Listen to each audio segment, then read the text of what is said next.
I'm talking prime time. Ain't nobody with me gonna take mine. Gotta keep my eyes on the big prize. Lights, camera, action, it's prime time. Yes, prime time. Let's go. Oh, big money, my logo. Fist in the air when I say so. When I say they ain't like it, but I'm back to business. Big facts, say the man, and now I'm back up in it. He going back to back, and that's the plan. I'm winning, and you can put it on the map. Go back, I'm finished. I'm talking prime time. Ain't nobody with me gonna take mine. Gotta keep my eyes on the big prize. Lights, camera, action, it's prime time. Yes, prime time. It's prime time.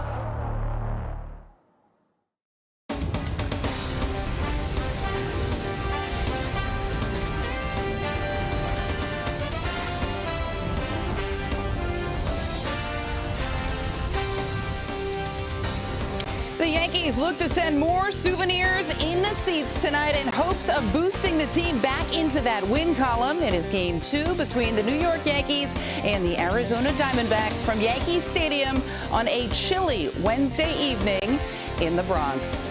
Hey everyone, and welcome to the Yankees pregame on Prime alongside Jack Curry. I am Meredith Morakovitz as the Yankees look to turn the page after falling late in last night's game to the Diamondbacks, 7-5 for their first loss of the season. So Jack, we'll start with this. How do they go about trying to get on track? You want to get that momentum back, and one baseball cliche is momentum is the next game's starting pitcher. So we're going to put the focus right on Carlos Rodon. Pitched very well in the season opener for the Yankees, and the thing that he did so well, Meredith, is he was more mysterious, and that made him more deceptive. He threw 6 different types of pitches. So what he wants to have the Diamondbacks doing from their dugout tonight is looking out at the mound and saying, who are you? And trying to figure out who Rodon is. I think the version of Rodon that we saw in the opener is the version we're going to see throughout this season. The Yankees have encouraged him to be more than a fastball slider pitcher. He has accepted that, and he has pitched very well. Tremendous amount of growth last year, and we saw it to start this year. It's time now to head out to the stadium, where we will see Justin Shackle for the first time this year, standing by with the clubhouse report. Justin, Jack just talked a little bit about the Yankees side of the pitching with Carlos Rodon, but overall, this should be a pretty primetime matchup with Zach Gallen going for the Diamondbacks. I see what you did there, Meredith. Very clever. Yes, Carlos Rodon, Zach Gallen opposing one another here tonight to kick off this night here on Prime. But for Carlos Rodon, Jack mentioned it. He's become more mysterious in the best way possible. Opening day, Rodon tossed 5 1/3 innings. He allowed 1 run on 4 hits. He struck out 7, but it was the way he did it that has people talking here. When he first arrived in New York, you know it, it was mainly 4-seam fastball slider. That was the deadly combo. That was the reputation Carlos Rodon had built around the game. Now, it's much more than that. And I asked Aaron Boone how he feels Rodon has developed his secondary pitches since arriving here in New York. A ton. Fastball slider continues to be, bread and butter pitches for him. I thought his first game, his slider was outstanding, but the changeups become very real for him. Really, I thought as the season unfolded last year, it became a really good pitch for him. And then, being able to slow you down with the breaking ball too. He's definitely, gone through a lot of things here in a few years, but through it all, I feel like continues to evolve and become just a better pitcher and competitor. When you observe him behind the scenes, because I know you always comment on his work ethic, what are you seeing that should convince people that he's moved away from mainly being a 2-pitch pitcher to having a wide arsenal? I mean, proof's in the pudding. He is. He's got a full arsenal. So, I think that's shown up in just breakdowns of what he throws typically on a given day, and has different ways to beat you. Again, some days it's going to be heavy fastball slider, but he has other ways to go too. I've seen Zach Gallen a couple of times these last 2 seasons. What type of challenge does he present to hitters? Yeah, fastball plays up. He's got, he's going to be low, maybe mid-90s even, but it's going to really play. He can work the top of the zone, spins the ball really well, good athlete out there. And his I guess, still kind of young career. He's established himself as one of the really good ones. It's an interesting scheduling quirk when it comes to Zach Gallen. He actually started against the Yankees on this date last year over in Phoenix. He tossed 6 scoreless innings in that outing. He has tossed 12 scoreless innings against the Yankees in his career. His 3rd career start happening tonight. Aaron Boone mentioned the fastball. He has that knuckle curve that has been a money pitch for him. It's going to be interesting to see how that pitch performs in these cold temperatures tonight. But as for Rodon, again, keep an eye on the pitch types. Jack alluded to it. He threw 6 different pitches on opening day. He threw 5 different pitches at least 10% of the time. That is a big deal for a pitcher in terms of pitch distribution. As for the lineup, they are facing a right-handed starter for a 3rd straight game, and for a 2nd straight night, we have the same lineup. So that means Paul Goldschmidt is back in the leadoff spot against a right-hander. But I want to focus in here on further down the lineup. If you take a look past Jazz Chisholm Jr. in the cleanup spot, you have 5 young, homegrown Yankees in this lineup batting consecutively, and that is a heavy reliance on young hitters. But Aaron Boone was asked about the team's reliance on these young bats and what he's seen from their swings overall in this short sample. Really good. Again, it's 4 games, I mean, but certainly been encouraged by Austin, Volpe. Even before Dominguez, had the 2 hits and the homer yesterday, I felt like not a ton of results for him necessarily in the first few games, but I thought his at-bats were really good. Had a few walks in there. Gosh, who am I missing? I feel like Cabby's been having decent at-bats. So I've been Volpe, obviously with a few homers and also feel like really good at bats. He's smoked a ball to center for an out, smoked a ball to right on line for an out. So I feel like those guys are all better hitters than they've been in the past and continue to improve and we're relying on those guys heavily. We need them to be this and better. And so I've been encouraged by what we've seen from our younger players. They've kind of carried, their spring training into the early days of the season here so far, and we got to continue that. Yeah, Jason Dominguez hit out a home run last night against the Diamondbacks. He's batting 7th. He's back in left field tonight. Boone was asked how tough a decision it's been to maybe lift Dominguez for defense like he has been, but when the team's playing close games, like last night, you lost Dominguez's bat late in that game with the Yankees trailing, and Boone said there's going to be a point where Dominguez has developed into an outfielder where he's not going to be lifted for defensive purposes late in games, but right now you can't guard for everything. And Boone said that he just wants Dominguez's development to go as best as possible, Meredith. Justin, certainly something to keep an eye on there. I know you're going to be joined by Michael Kay and Paul O'Neill for the broadcast. Make sure they do not steal the heater from you in the booth. I know it's about 42 degrees there now and going down later tonight. Thanks, Justin. After our first break here on the Yankees pregame on Prime, we will discuss that offense Justin was just talking about as they look to face Zach Gallen, a guy that has been historically tough on the Yankees. That's coming up next right here on the Prime pregame.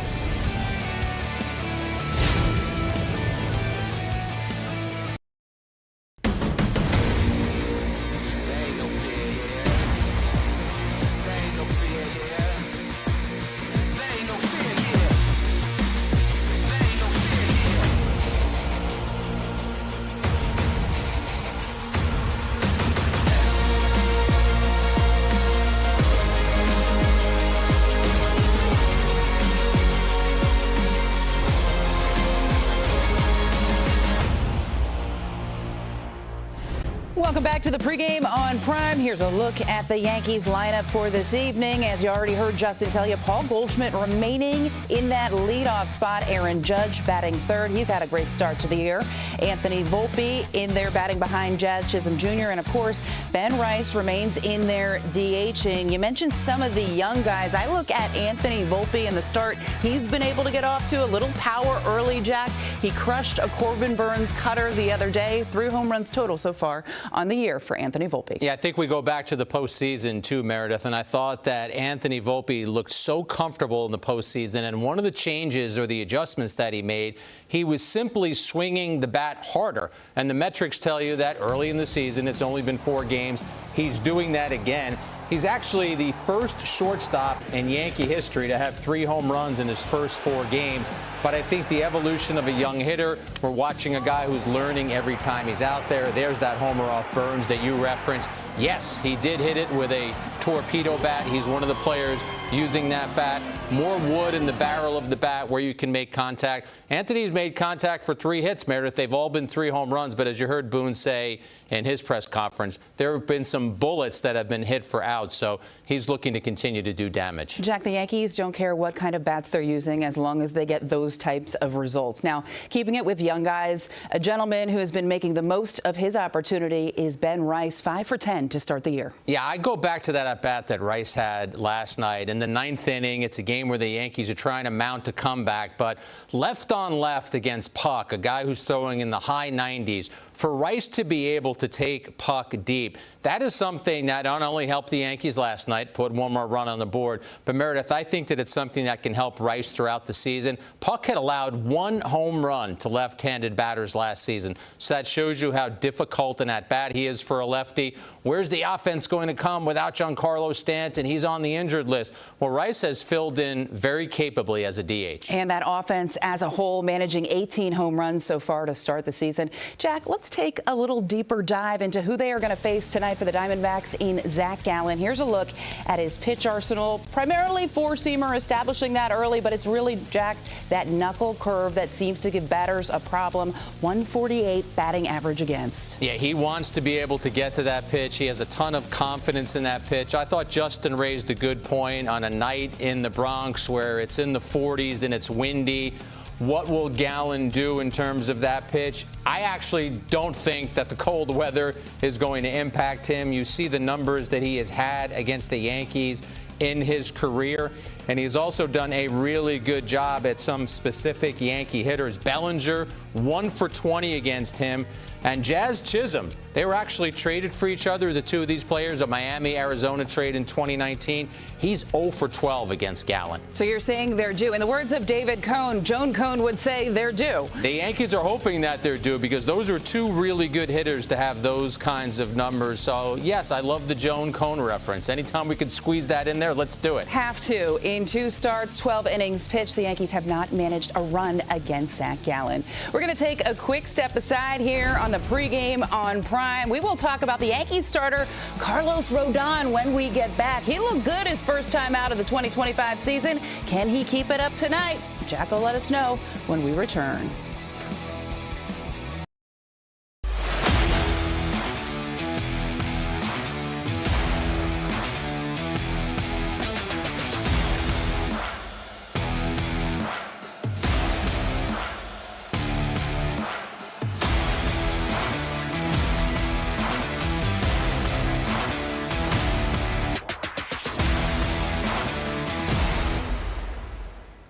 Good to have you back with us on the Yankees pregame on Prime. As we mentioned before the break, it's going to be Carlos Rodon getting the ball for the 2nd time this season for the Yankees. And he looked pretty darn good his first time out. 5 1/3, allowed just 1 run on 4 hits through 89 pitches in that one. And Jack, I have to ask you, what did you like about what you saw from him in that first outing? First and foremost, the diversity of pitches that we've already talked about. Throwing 6 different pitches, more sinkers, more changeup, fewer 4-seamers. There's a changeup to get a strikeout to start the game. But just because he threw fewer fastballs didn't mean that he was afraid to show it, Meredith. He did throw his fastball early, and pitchers will always tell you, show some of those pitches early, and then that will allow you to do other things with your repertoire. He ended up striking out 7 in this game. 5 of them came on his trusty slider right there. 2 of them came on his changeup.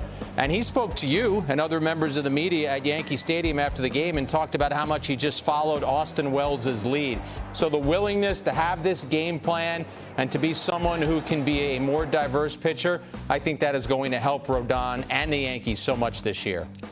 And Jack, realistically, he is going to be heavy slider, heavy fastball, but just being able to have the confidence to mix in the changeup at times is just going to help him continue to evolve on the mound. Meredith, I go back to his introductory press conference when the Yankees signed him to a 6-year, $162 million contract. Bob Lorenz and I interviewed him, and I said, you were over 90% fastball slider last year. What led you to do that? And he basically said, it worked. I never had to get away from that. Well, in his first year with the Yankees, he learned that he did have to get away with that. You notice there how important the sinker was for him.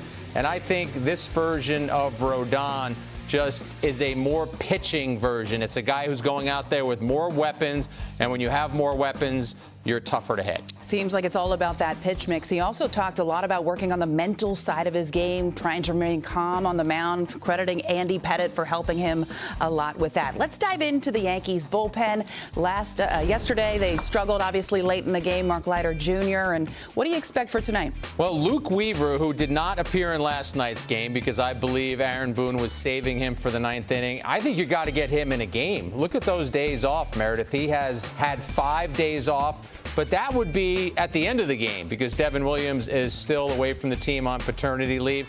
How are you going to be able to piece it together? 5 other pitchers were used, but we see some of those pitch counts were on the low side.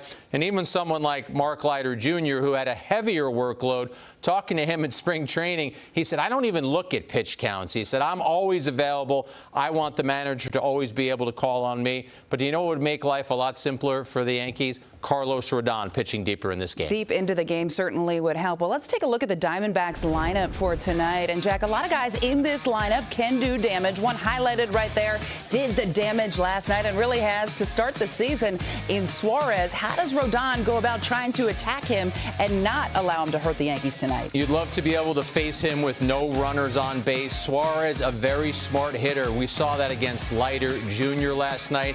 He was sitting, waiting for a splitter. He eventually got it in a 2-strike situation, and he did damage. I think Rodon has the weapons to be able to neutralize him. We're going to take one last break here on the Yankees pregame on Prime. We will be back in just a little bit with some final thoughts as we get you set for Game 2 between the Yankees and the Diamondbacks, coming your way in just a little bit in the Bronx. Welcome back one last time on the Yankees pregame on Prime as the Yankees look to even the score of the series with the Arizona Diamondbacks. Jack, one of the storylines coming into spring training and even throughout spring training is who is Aaron Boone going to hit at leadoff? And Paul Goldschmidt's name was floated there. First game he batted there during the regular season. He was kind of maybe a little floored by it, but now it looks like that could be the guy that Aaron Boone continually turns to. Yeah, he has emerged as the favorite in that position because Boone had initially said he would potentially have Goldschmidt lead off against lefties. Makes a lot of sense. Even in a down year last year, Goldschmidt had a .366 on-base percentage against lefties. But, Meredith, the last 2 nights, right-handers have started. Corbin Burnes and Zach Gallen, 2 elite pitchers, 2 premier pitchers, and you still have Goldschmidt in the leadoff spot. I know Aaron Boone has talked about the split situation and some reverse splits, but these are elite pitchers. If you're starting Goldschmidt against them, you're probably starting Goldschmidt against a lot of other pitchers. Now, Game 1 of the season, it was Austin Wells who started things off with a home run in that leadoff spot. He is going to play such a big role for this team, not only offensively, but certainly behind the plate as well. Yeah, Game 5, he started all 5. I asked Boone in spring training, what kind of number do you expect to have attached to Austin Wells in terms of games played? He said 130 would be a big number, and that is a big number for starting catchers these days. But the Yankees are looking to Wells to be able to handle that. He's a durable player. He is a terrific hitter, and they love what he does behind the plate. Well, Jack, that was fun, but we're going to have to wrap things up here on the Yankees pregame show. When we come back, it's going to be Michael Kay, Paul O'Neill, and Justin Shackle on the call of the game. Don't forget, we'll be here for the postgame. You're not going to want to miss it. Yankees and Diamondbacks on Prime coming your way from the Bronx right after the break.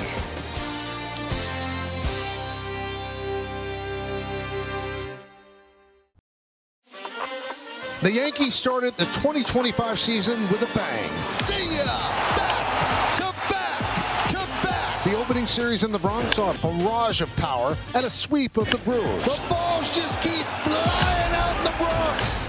up and down the lineup. It seemed like everyone was getting in on the action. The Yankees are pouring it on. The slugfest continued last night against Arizona, even though the results were not the same. Tonight, the focus turns to the mound, with Carlos Rodon looking to build off of his strong opening day start, facing off against a very tough Zach Gallen and the D-backs. It's power versus power for Game 2 in the Bronx, and it's all coming up next on Prime.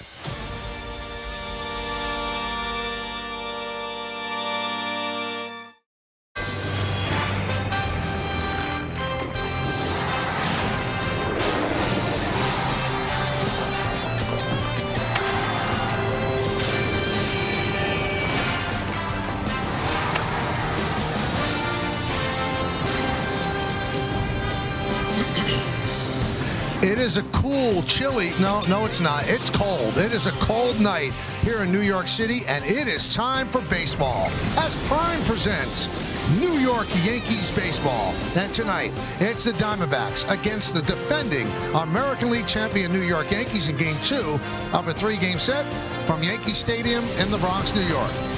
Well, the Yankees are not going to go undefeated. They took the first 3 games of the year, but they lost last night to the Diamondbacks. They did carry a 4-2 lead into the 8th inning, but it fell apart first time the bullpen was ineffective. So they'll try to even up this series tonight. Let's take a look at the pitching matchup. Zach Gallen will get the start for the Diamondbacks. He had a rough first outing. Carlos Rodon did not. He pitched on opening day, and he pitched very well, Paul. Well, you said it, Michael. He pitched. He is no longer just a fastball slider guy. He throws curveballs. He'll throw changeup. He is pitching, and he had a great opening day against the Milwaukee Brewers. 7 strikeouts, only gave up 1 run by earning a win. And he's a different pitcher, as Paul mentioned. He uses the changeup a lot. In 2022, he threw it just 2% of the time. The next year, 4.3. Last year with the Yankees, 12.9. And in that game on opening day, 20.2% of his pitches were changeups. He's got a tough job tonight because the Diamondbacks are a legitimately good offensive team. Up and down, he's got to navigate that lineup. 2 guys that really gave the Yankees fits yesterday. He's going to have to look out for them. Corbin Carroll, obviously, and Eugenio Suarez. Well, Corbin Carroll, I mean, he was the ex-rookie of the year. They're hoping for a bounce back. He had a good second half last year. Got a high changeup last night, and that's what happens. He ends up in the seat. Suarez, 5 hits on the year, 5 home runs, 8th inning grand slam.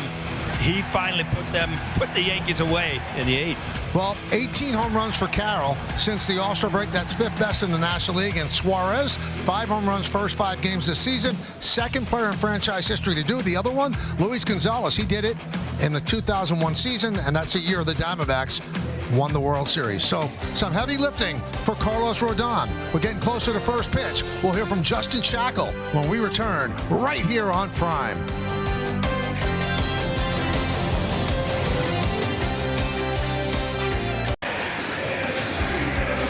Welcome back to Yankees baseball on Prime. We are getting set for the middle game of this series in the Bronx between the Yankees and the Arizona Diamondbacks. Hey everybody, I'm Justin Shackle. When the Yankees take the field in a moment, Carlos Rodon is going to be making his 2nd start of the season. And Rodon's growth now in year 3 here in New York lies within his expanded pitch mix. When Rodon arrived on the scene in the Bronx, he was mainly known as a pitcher who relied heavily on his 4-seamer and his slider. The slider's still the main weapon. Don't get it twisted. But you cannot argue against the work rate and the efficacy of Rodon's latest weapon. That is the changeup and the results that it has led to. Last year, opponents hit 178 against Rodon's changeup, and as Michael and Paul alluded to, he threw it with more frequency on opening day. And I talked with Carlos Rodon earlier this week about the evolution of that pitch. He noted the development, how it started from a rough concept with Yankee coaches and analysts and developing into the weapon it is now. He said that there is a huge importance on developing the right grip and arm speed for the changeup. The changeup's one of the hardest pitches for a pitcher to refine and develop, and he said it is a series of constant small tweaks, knowing where to place your fingers, knowing where and when to pressure the baseball, and it's certainly worked out for him over the past year plus. And guys, he said his current project is building up his sinker. That's a pitch that he started to throw near the end of spring training, and he mixed in a few on opening day. Well, Justin, I'll tell you what, he uses the sinker 12.4% of the time on opening day. He's more of a complete pitcher. Used to be a power pitcher, and now he's incorporating a lot of different angles and obviously the way the ball moves, pitch shapes, and he's been a very effective pitcher for the Yankees. And remember, with the injury to Cole, well, Max Fried moves up, and Carlos Rodon moves up. He's a very important #2 starter. You see him taking his warm-ups right now, but this guy is going to be a very big part of the Yankees' 2025 season. Well, he was a horse last year. I mean, he had 16 wins and your opening day starter. So, yes, obviously you're expecting big things from Rodon. Let's take a look at the lineup that he's going to face. And it starts with Ketel Marte, the second baseman. Corbin Carroll's in right. Lourdes Gurriel Jr. is in left field. How about this? He's 0 for his last 34 against the New York Yankees. Randall Grichuk, he's not. He haunts the Yankees. He's the DH. He's going to clean up. Batting fifth, playing first base, Josh Naylor. Eugenio Suarez at third base, bat sixth. Batting seventh, the catcher, Gabriel Moreno. Jake McCarthy in center field, bat eighth. And batting ninth and playing shortstop, it's Geraldo Perdomo. Those are the numbers on Rodon. Paul just mentioned it. This is his 32nd start. It was 32 starts last year. Second start of this season. 16-9 with a 3.96 ERA. 195 strikeouts in 175 innings. Looks like it's starting to rain here. Not a good sign. But let's go to the scouting report. Well, he had a good opening day, and he was the opener. He had 5 1/3, 1 run, 7 strikeouts, and he earned the win. More complete, we've talked about it. By using his sinker and his changeup, he's gotten away from just being a two-pitch pitcher, and that makes a lot of sense going after some of these better hitters. And Snake Bit, he has a little trouble in the past with the D-backs. His career 5.18 ERA in 6 career starts. I did not have rain on my bingo card today. Marte's ready. Rodon is ready. And let's do it here in the Bronx. First pitch is a strike. Marte has to feel pretty good about life. He was signed through 2027 with the Diamondbacks. They added on 4 more years. He signed through 2031. So he has a $116 million deal over that time. And they gave him $64 million in new money. New money opposed to old money? Yeah, well, yeah, new money. Old money you don't have to worry about because it's like handed down to you. That's right. 0-2 count on Marte. There's that slider. 1-2.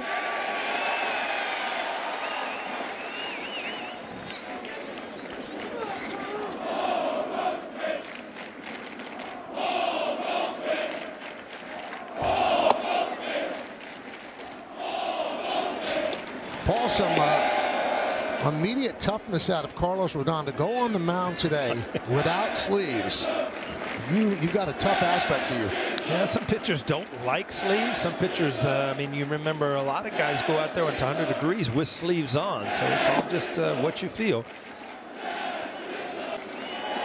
He's having a little trouble with the rain coming down, getting a grip, trying to put him away with that slider down and in. It was not able to get it in there.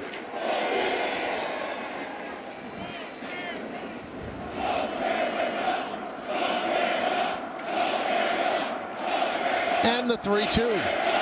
He walked him. Got ahead early and ended up losing Marte with a walk.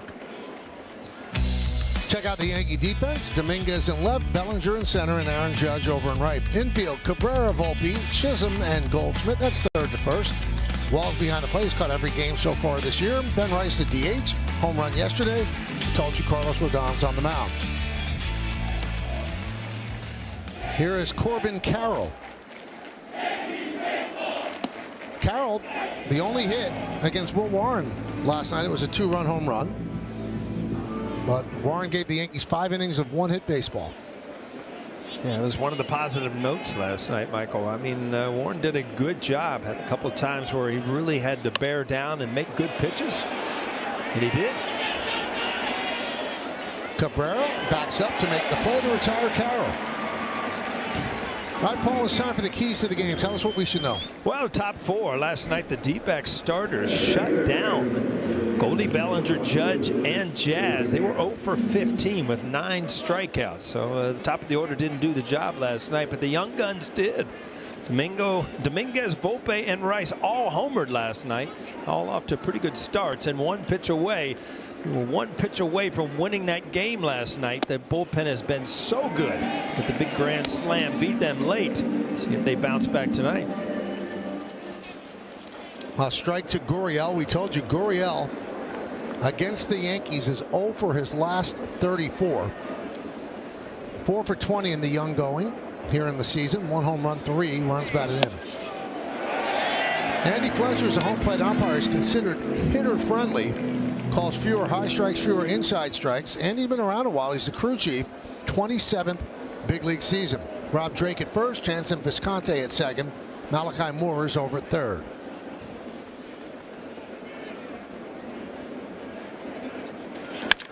Driven deep to left field. Fair ball. It's gone. It is gone. Into the second deck. A 2-run home run by Gurriel. Well, ball up in the strike zone, and Michael, you reversed jinxed him. You told me he was 0 for 30. What for? 0 for 34. Yeah. No longer. 399 feet later, Diamondbacks got a 2-run lead. That's the 4-seam fastball, and if you don't locate a 4-seam fastball, you see no movement, just up in the strike zone. Gurriel Jr. hammers it. There's Randall Grichuk.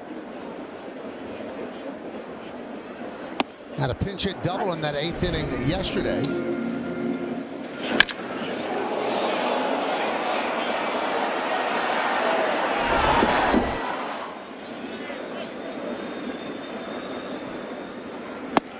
Now, we told you how much Gurriel has struggled. Grichuk has not. He has 18 home runs against the Yankees since 2018 in 64 games. Only Vlad Guerrero and Rafael Devers have hit more against the Yankees. Devers 25, Guerrero 20. Remember in the old days you'd watch the Bulls and just wonder what Rodman's hair was going to look like? Gurriel's kind of like that. You know, he comes up with a new hairstyle, new colors every day, every year. Grichuk swings and misses, goes down on strikes. There's a good slider there, down and in, and that's the way you put away a hitter. Once you get high ahead in the count, hitters are very susceptible to swing over top of that ball down and in. There's Josh Naylor, 6 for 18 in the early going.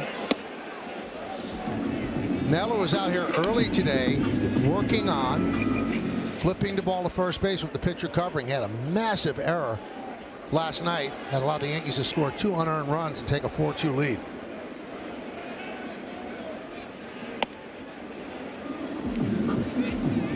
Both teams were working on fundamentals before the game. The Yankees are out working with the outfielders and also with the infielders. You know, you see that a lot now, Michael, because teams don't take infield. So you get a lot of extra work in batting practice and even before batting practice, taking balls, making throws.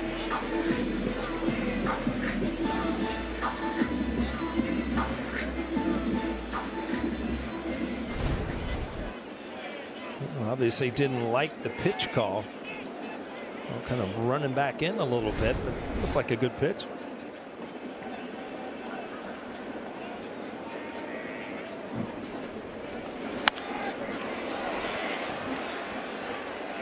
The flags over the grandstand are start straight out. The American flag in left center field looks like it's blowing toward the foul pole on left. Well, Naylor's uniform looked like it's blowing towards left field. I mean, you can tell it's not nice out right now. Maybe it's going to blow that rain out of here, but you know, Naylor came from Cleveland. He was with the Guardians for years, so he's used to this weather.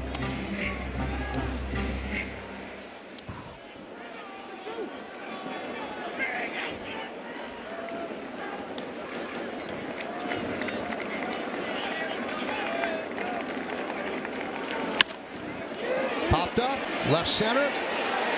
Volpe will make the play for the final out. So 2-run home run by Gurriel, and the Diamondbacks have 2. The Yankees coming to bat. Diamondbacks have 2. Now it's the Yankees' offense's turn against Zach Gallen. That's the guy who's going to lead off Paul Goldschmidt.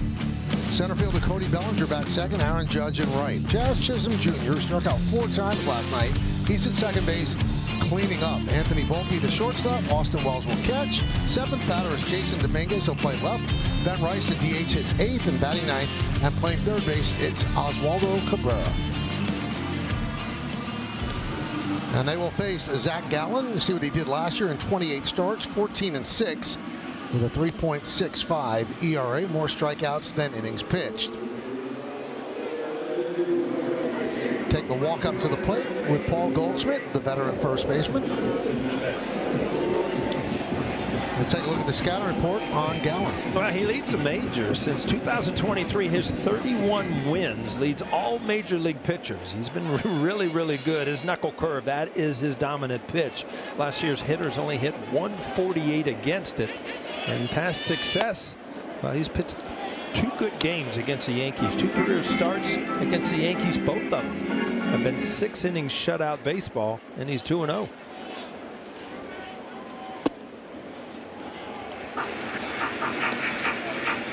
He pitched the opener against the Cubs, a very odd line. 4 is the cross, 4 innings pitched, 4 hits, 4 runs, 4 walks, 4 strikeouts. And there's a strike to Goldschmidt.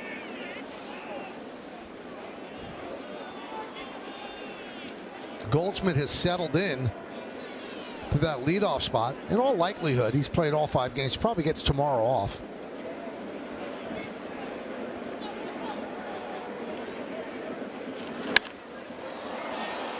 Two and 2. Some inside information, or you just got a feeling? Just got a feeling. Yeah. I bet you Wells gets a day off. Possibly. Yeah. Catcher called all the games.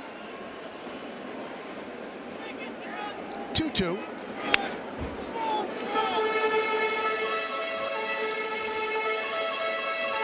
Tell you what, you wake up in the morning and you think, why am I so sore? Because you're used to playing every day. And it's because you play on a cold night like this. You go home, you get up the next day. It takes a little longer to get going. 3-2. So the honor of the opening day starter came down to Gallen or last night's starter Corbin Burns. And Torey Lovullo, the manager of the Diamondbacks, asked 32 people in the organization who should get the honor. The vote came back 16-16. Oh.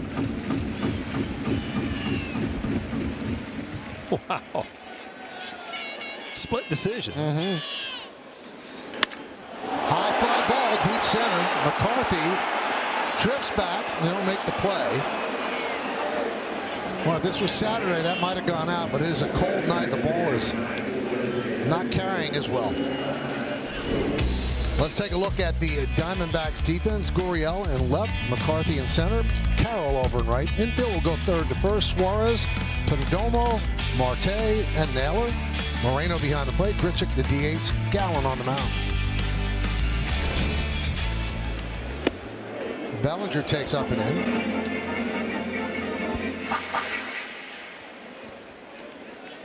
Four hits and 13 at bats for Bellinger, a home run and 6 ribbies. Right back to Gallen. 2 down.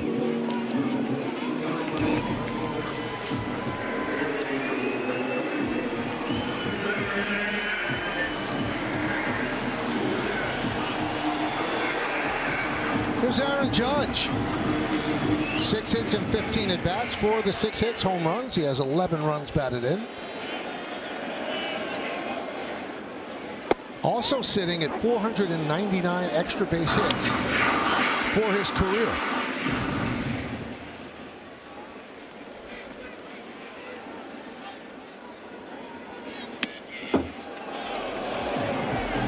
So Judge has 4 home runs, Chisholm 3, Volpe 3. And it is the first time in baseball history that 3 teammates have 3 or more home runs through the first 4 games of a season.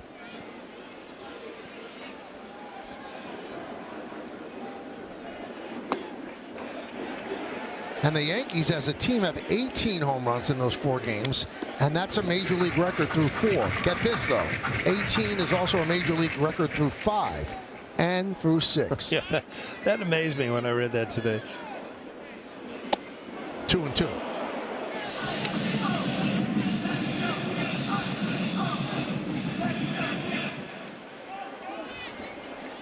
I think that's Jazz behind the mask over there.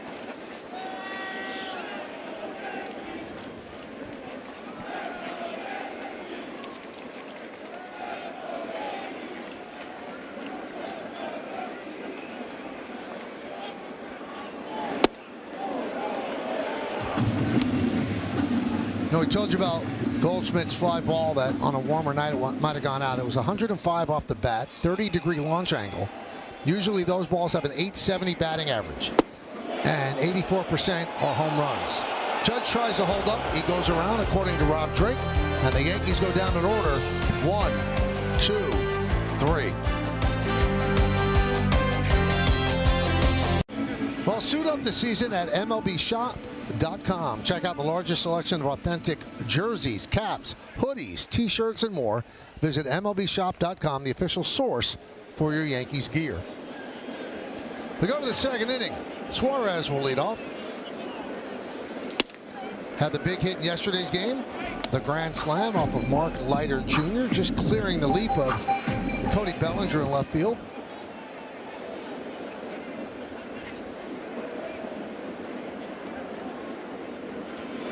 Five for 18 on the season. All 5 hits have left the yard.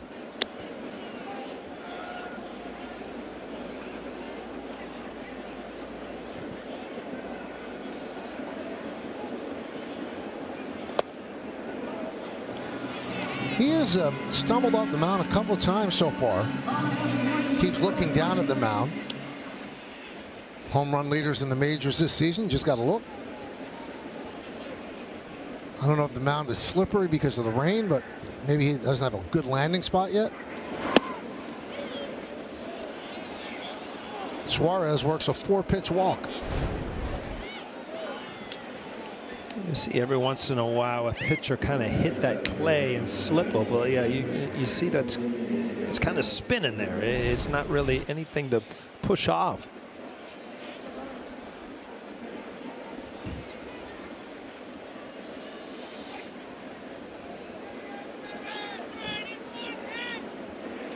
Moreno takes upstairs with the fastball, so 5 straight out of the zone. This is going to be interesting because we're praising Rodon so much about how he's become a pitcher. Now, once you start struggling a little bit, and he really hasn't found a groove yet, do you go to your old habits or do you stick with what has been working? And that's to throw the 2-seamers and the changeups along with that 4-seamer and his slider. Interesting, after he delivered that pitch, the 6th straight ball, he kind of turned his back on home plate. And right away, Austin Wells ran out to talk with him, and coming over from third base, Oswaldo Cabrera. He just doesn't look as if he's in sync right now.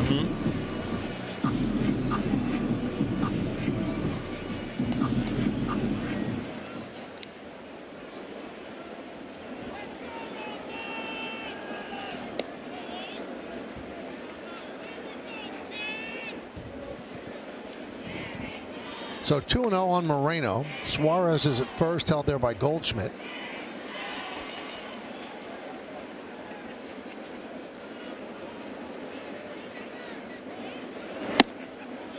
That was a strike. We talked numerous times last night about Arizona last year led all of the major leagues in runs scored. So this is not a team that you want to give a lot of opportunities, because they have guys that know how to run. They have guys that know how to drive the ball out of the ballpark, and they have guys that know how to hit in situations.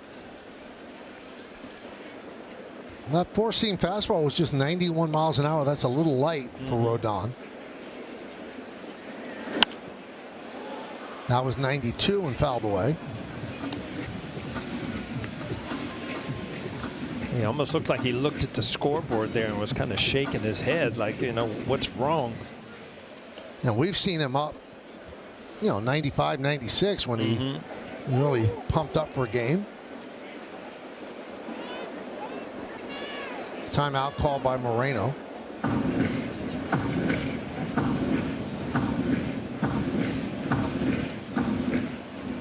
So a full count.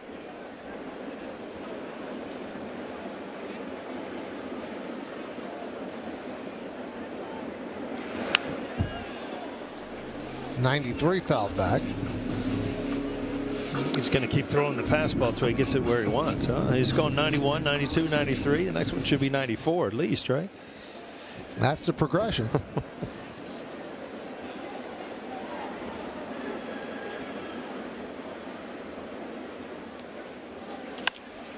Skied the other way. Again, 93. You know, we opened the show talking about that he threw the changeup 20% of the time.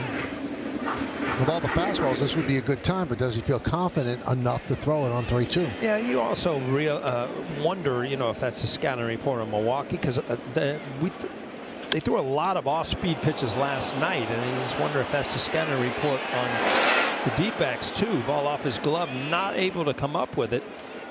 Ends up being a base hit. Yeah, that's a bad break. He slowed it down.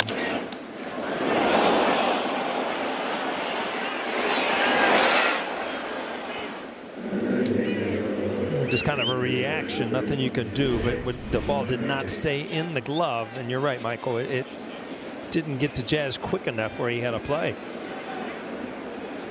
Now this is where you know, if you really think about things, you want to get back to that two-seam fastball. Try to keep somebody on the ground, give yourself an opportunity to possibly turn two. It's a tough guy to really turn two on. McCarthy runs extremely well.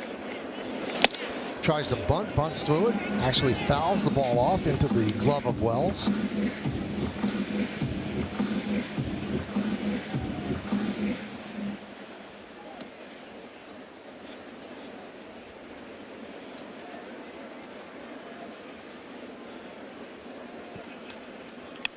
Another bunt, this one toward third base, kicks foul.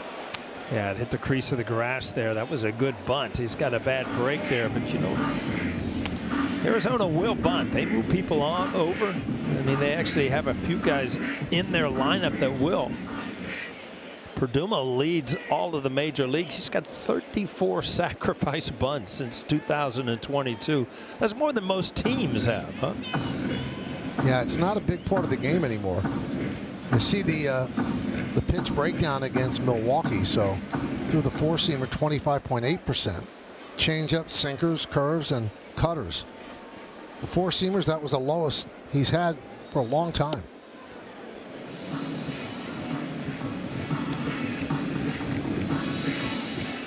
Yeah, 54% so far tonight, Michael, with the four-seam fastball. Just trying to find something to work all his secondary pitches off of.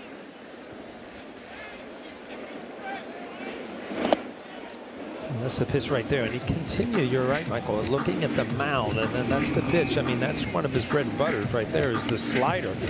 He's not been able to really locate that good at this point. Suarez at second, Moreno's at first. Nobody out in the second. 2-0 Arizona.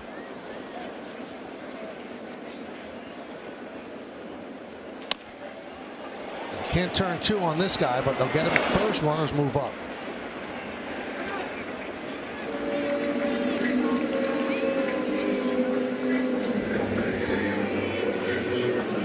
Early in the game, you roll the dice if you're Aaron Boone. Try to keep the infield in, possibly.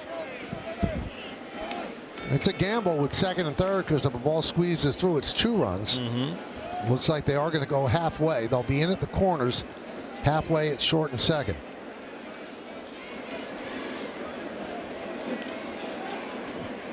You got Suarez at third base, is not a speedster, so you know, by playing halfway, you're still going to have an opportunity on a hard hit ball right at you at the middle infielders.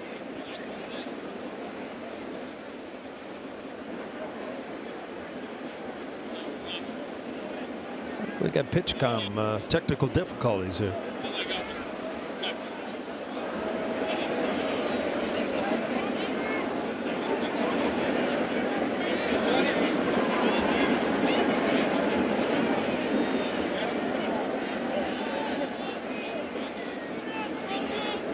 Yankees down 2-0 on the Gurriel home run in the first inning, trying to keep it right here.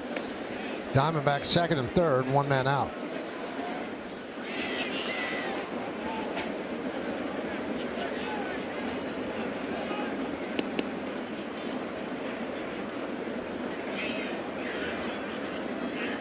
Perdomo has a 5-game hitting streak, 7 for 18. He has 6 runs batted in on the bottom of the order.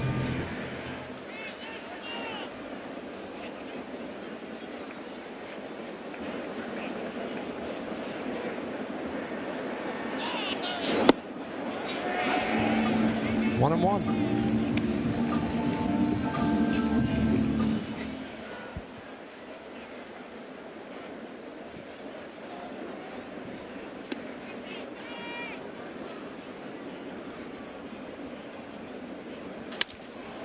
Fly ball, right center, going back. Bellinger will make the catch, tagging Suarez. He'll score easily.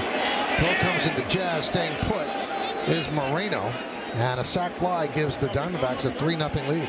Yeah, kind of a bad read by Moreno. A good jump by Bellinger out in center field to run this down, but this off the bat, you got to know at the end you're going to get back and you can easily jog to third base.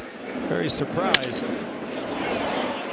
Kind of stuck in the middle and didn't know whether to go back or not, and then just too late.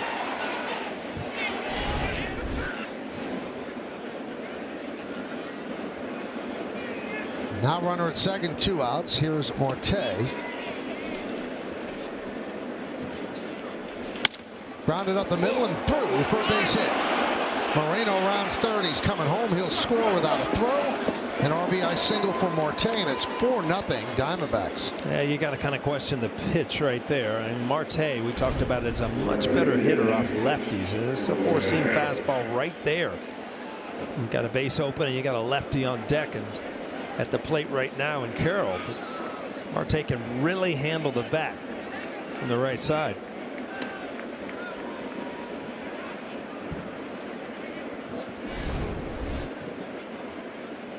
Runner goes, pitches high, the throw to second, not in time. And he came off the bag, and Volpe kept his glove on the hand of Marte, and he is out. Overslid second base, initially called safe. He was actually out initially. And then a disconnect with the bag.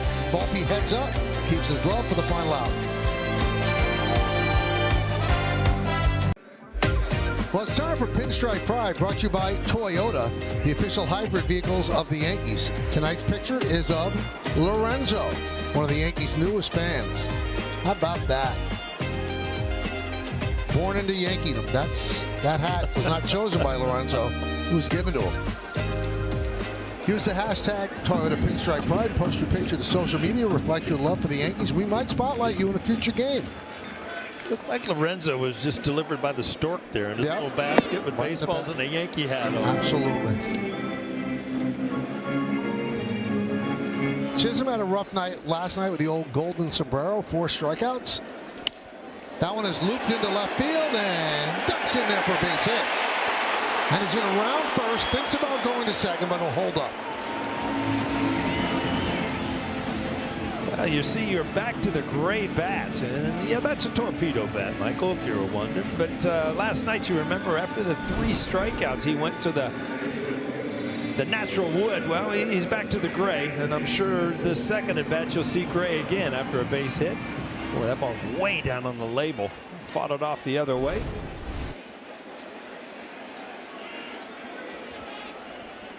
Anthony Volpe takes a strike. He has 3 hits, and they're all home runs. Yankees down 4-0. Now, Jazz Chisholm is at 99 stolen bases in his career. So looking for a nice round number, but you got to be careful if you're down by 4. Well, you got to be careful with Marino behind the plate also. Top in the major leagues.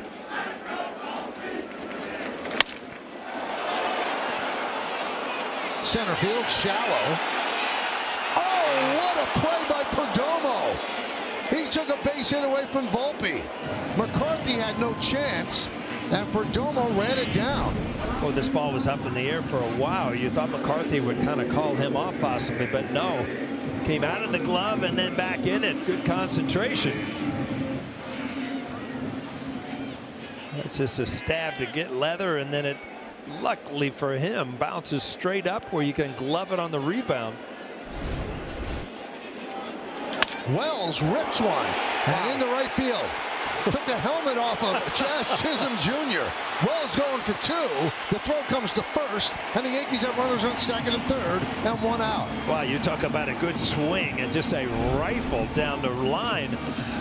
Look at it. Got Jazz's attention. That helmet blew off everything, but a good smart play by Wells, knowing that as a right fielder, you're going to try to save that run and hit the cutoff man.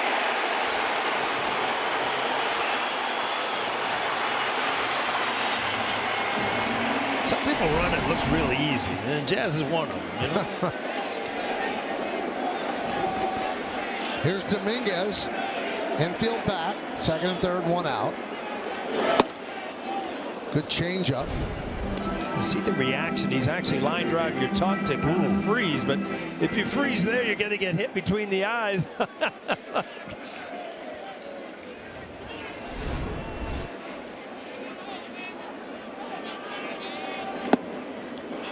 1-1. Yeah, the big at bat here for Dominguez to try to lead the Yankees back in this game after the 2 spot in the first and the second from the D-backs. Yankees need to cross the plate to get back into this game.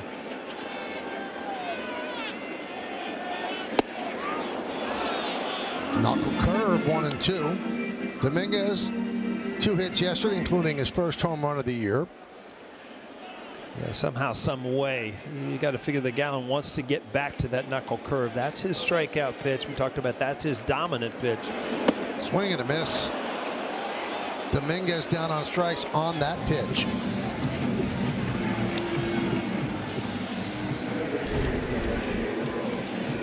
Now this one thrown down and in intentionally off the plate. Dominguez goes after it. Gallon gets what he needs as a strikeout with a man on third base. Ben Rice gotten off to a nice start. 5 for 10. 2 home runs, both home runs into the second deck here at Yankee Stadium. Well, that one last night off puck was extremely impressive. I mean, he was lighting up the strike zone and hard, and he turned on one, put it in the second deck, as you said.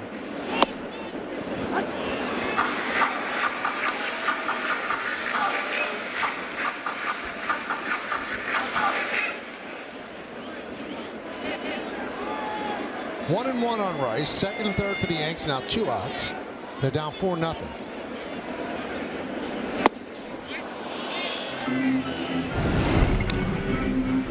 To be able to catch up to that inside half, not only catch up, but just rifle it into the second deck.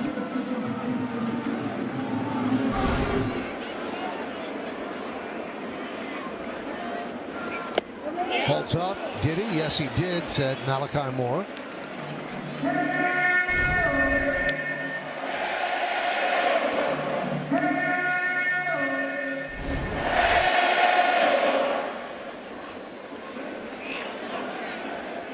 Two balls, 2 strikes, 2 outs, 2 on.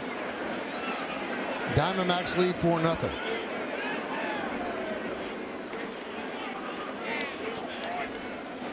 Put on some weight in the offseason, really muscle, and he's hitting the ball harder. He always hit the ball very well, but now the exit velocity has jumped. Swing and a miss on the knuckle curve, so he gets Dominguez and Rice on the knuckle curve. Yankees strand 2. We go to the third.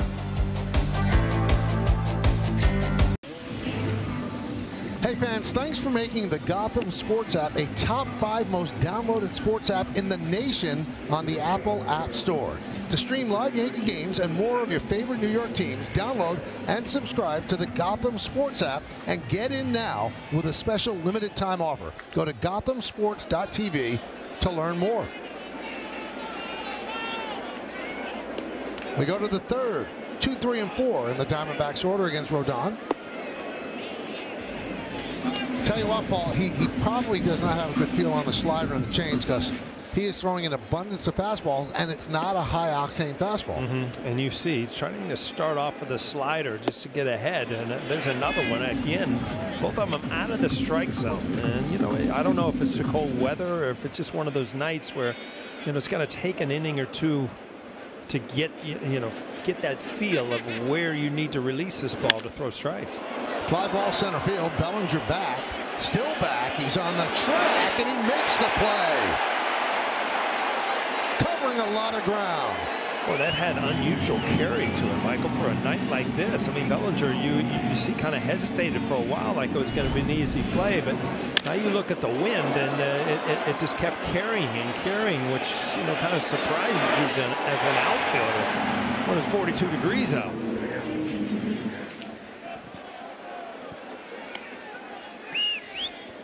Rodon can't believe how far it traveled.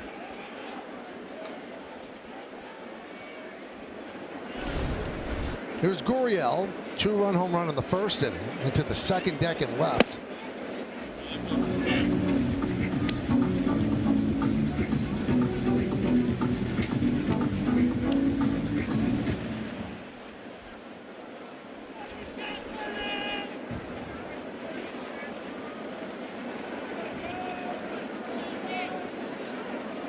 You know, Aaron Boone remarked after the game last night about how Torey Lovullo has a real good roster where he can really create a lot of matchup problems. He's got guys that he can pull off the bench, righty-lefty mixes, he protects guys in the right way. The Diamondbacks, as Paul mentioned, they scored the most runs in baseball last year. They're a good offensive team, and you can see why.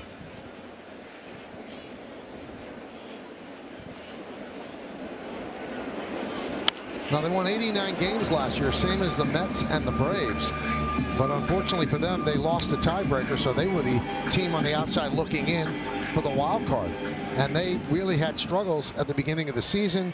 Carroll didn't play well, and that probably cost them a chance. They went to the World Series the year before. Now they feel good about things because they added Corbin Burns. And they have the same lineup returning, except for Christian Walker. Look at some things that help teams win, and they do it. They score runs. They play defense really well, and up and down their lineup, they're the guys that know how to hit and work counts, and they run. And so by adding starting pitching, which they have, they're going to be tough to beat. Obviously, LA is the premier of the league over there, and they're going to have to try to stay with them. But they're definitely a team that you look at to be in the playoffs. Here's Grichuk. Struck out in the first. Remember at the end of the game last night too, Michael, some of the arms they got coming out of the bullpen. Martinez was ridiculous, and then that's the scouting report. Their top offense, they improved their pitching. That was from last night. So if you don't win the World Series, there's need for improvement. And they looked at it, looked in the mirror, and said, hey, we've got to get better at starting pitching. As many runs as they scored, they gave up too many. And their attempt to get better last year was to sign Jordan Montgomery, who had a bad year, and then in spring training announced he's going to have Tommy John surgery. So they got really very little of the 2-year contract. But with Burns, they feel a little bit better.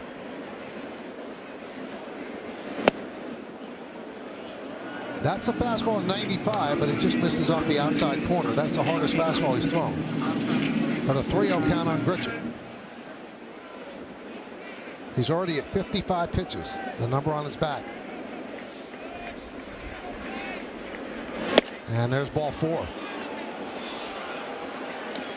That's the 4th walk.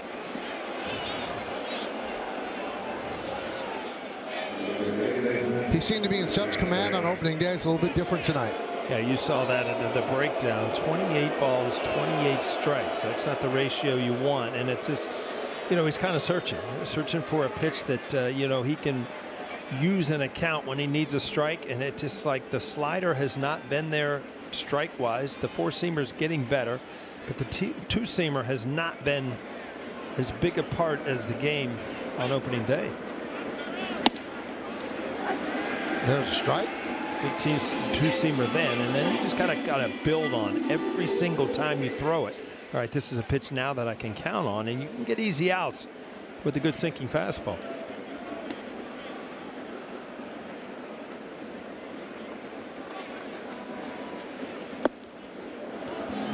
That has not been a pitch for him. Just can't get it consistently in the strike zone. You had McCarthy up last inning, and you wanted to keep it on the ground, but you can't double him up. Naylor, you can. If you get a good double play ball here, it's pretty much automatic. Doesn't run really well. That slider clips the outside corner, 1-2. As the third inning, you can't give up on a pitch ball, so they're going to keep trying. Well, I mean, he has a couple pitches that he can't give up on. His four-seamer and his slider. You just hope that they're good enough where you can work on the other stuff off of it. 2-2. And believe me, pitching in cold weather is tough for pitchers. I mean, the grip can be off. The ball gets slippery when it's cold like this. You just don't get the feel that you usually do with the baseball.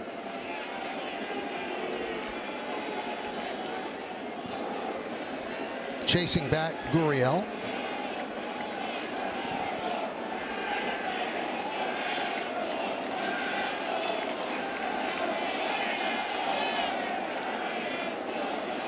Gurriel off second, Grichuk off first. 2-2. This could be two. There's one. And there's two. That's exactly what Rodon needed. No runs, no hits, no errors, and one man left. We go to the bottom of the third.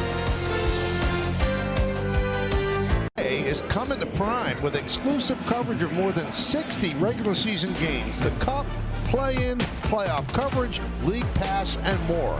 The NBA on Prime all starts this October. You're taking a net threesome right there, Michael. You had LeBron, you had Curry, you had Tatum. Huh? I'd probably take Tatum because he's the youngest. Yeah. Yeah.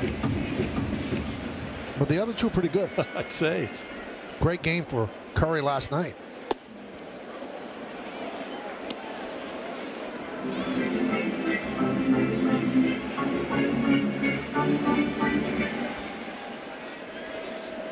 The 1-1.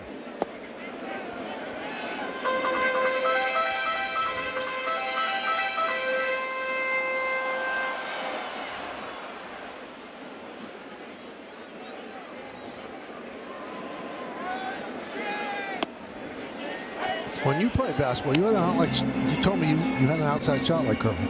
Yeah, right. I like to get to the ball and try to go to the basket to get as close as I could. But what a fun game in high school, huh? Play basketball. Girlfriends cheering on the sideline. Oh, did it get any better?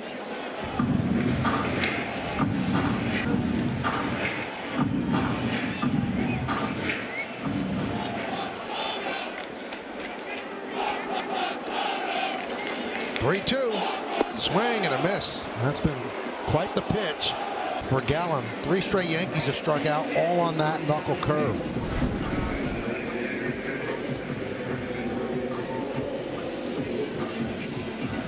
Yeah, there's a couple ways you can throw a knuckle curve where you tuck the knuckle in and really spin it like he does, or you can push it with both knuckles like Musina used to. You both get that downward action, but this one here looks like you have a little more command on what part of the plate you want to hit with it.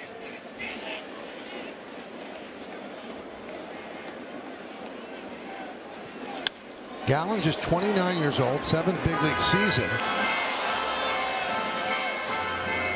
And he grew up in Somerdale, New Jersey. That's South Jersey, but he did grow up a Cardinals fan. He's going to be a free agent after the season.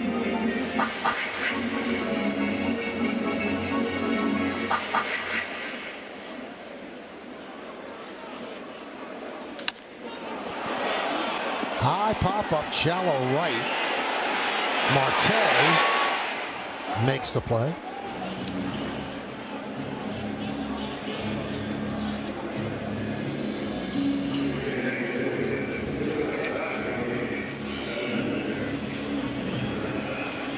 How about this for an old-time workhorse? in 2023, Gallen, including the postseason, made 40 starts. He threw 243 and 2/3 innings. You just don't see that anymore. Bellinger swings and misses. Yeah, I was just looking at him, and you know, if you saw him and you didn't know his, his background, you didn't know his record, you would just think, okay, he's just a major league pitcher. But look at how he pitches. He's got the knuckle curve that he can go to, but he knows how to win too. I mean, we talked about the 31 wins in the last 3 years that lead all of Major League Baseball. So he's just a guy that gets it on how to pitch and how to get big outs. Did he go? Yes, he did. Another strikeout for Gallen as the Yankees go down in order. 1, 2, 3. We played 3 here at the stadium. Diamondbacks lead 4-0. Time to name that Yankee. This is a 7. This is a tough one. So he pitched in 342 games, 62 of them starts, ERA of 4.30, and 16 saves. So the Yankees from 96 to 2002, then the Red Sox, and then back to the Yankees. 96 through 2002. We should just know that. Well, you should. You're lockered next to him, probably. You're really making me feel good. No, I don't know the answer, so I don't. He was in the room with you. Let's put it that way.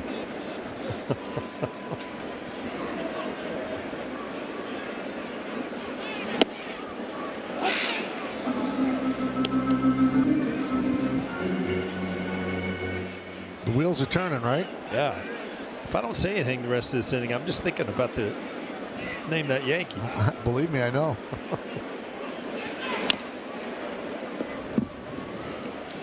So I was talking to the Yankee manager who likes to play Name That Yankee. He's very upset with our producer, Troy Benjamin, who has not gone down to the field to show it to him. He said, I've only seen it on the scoreboard. What's going on? Well, for one thing, it's 40 degrees out. Troy's smarter than that. He's up in the booth or in the truck. Swing and a miss. There's that changeup. Suarez down on strikes.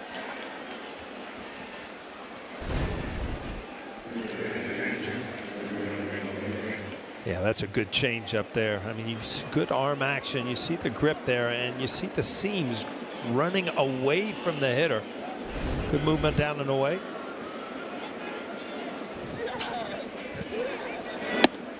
I just got it. Did you? Yeah, I just got it. All right, I can talk now. You can just write it on a piece of paper. You don't want to guess anymore? No. Okay. I feel like I cheated on a test if I don't get it. Oh, you're right. Okay.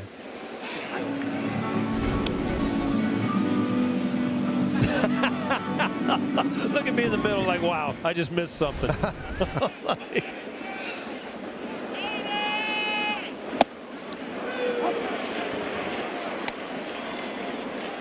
Tell you one thing, though, Paul. The leather jacket looked good on camera, didn't it? Oh, really nice. Good.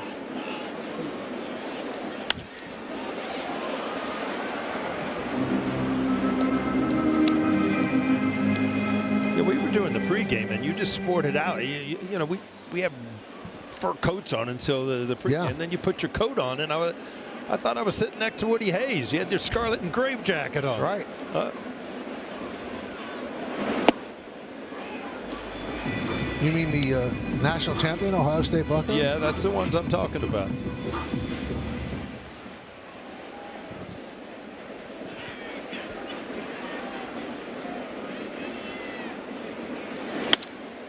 Moreno fouls it away.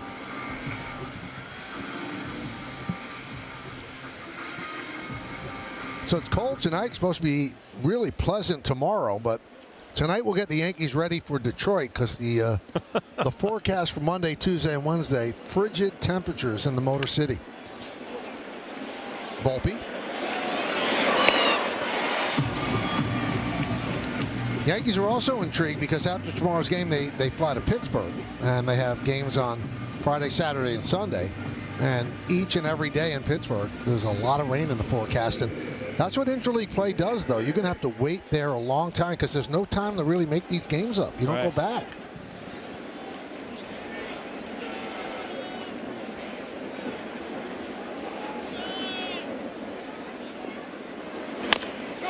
Grounded to first. A toss to Rodon, and he beats McCarthy to the bag for the final out.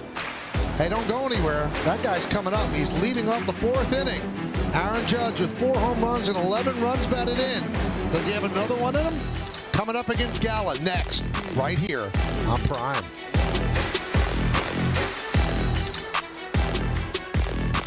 Fourth inning, Diamondbacks lead 4-0. It'll be Judge, Chisholm, and Volpe against Gallen. Judge struck out in the first inning.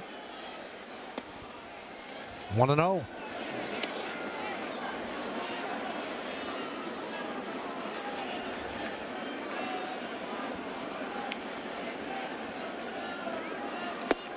(2-0) on the Yankee captain.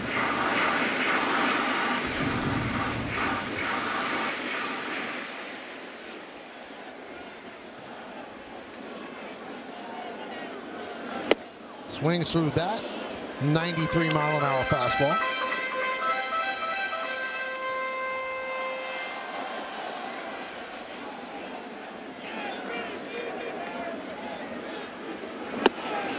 Two and two.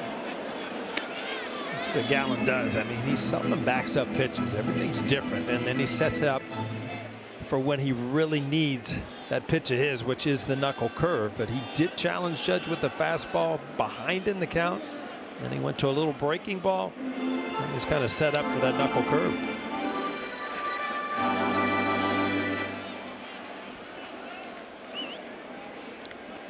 And the pitch. Could not hold up on the pitch upstairs, and he goes down on strikes. That's why you don't guess with him either. I mean, just a smart pitch. I mean, up and in, a pitch at Aaron Judge. Obviously, he's thinking out over the plate. Kind of ties him up. Gets that swing.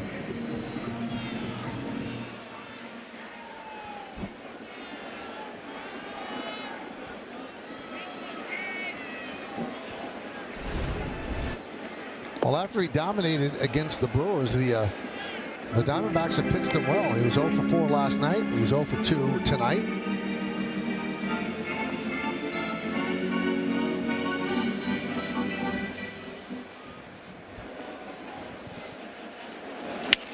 Broken bat pop-up, shallow right field. Carroll calls off Marte. 2 down.